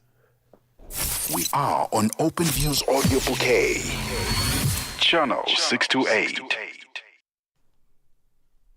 All right, it's 9 o'clock Central African time. Let's quickly move on and get the latest news. You are listening to On the Move right now. You'll be with me for the next 3 hours, Benjamin Mushatama and Palesatao. But hey, the news, that's first.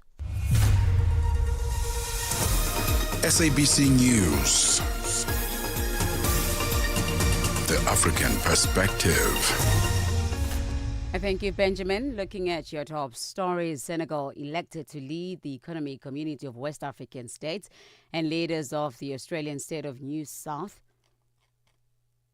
Wales, to pass wide-ranging reforms of gun and protest laws. Your latest news. Greetings to our listeners. Senegal has been elected to lead the economic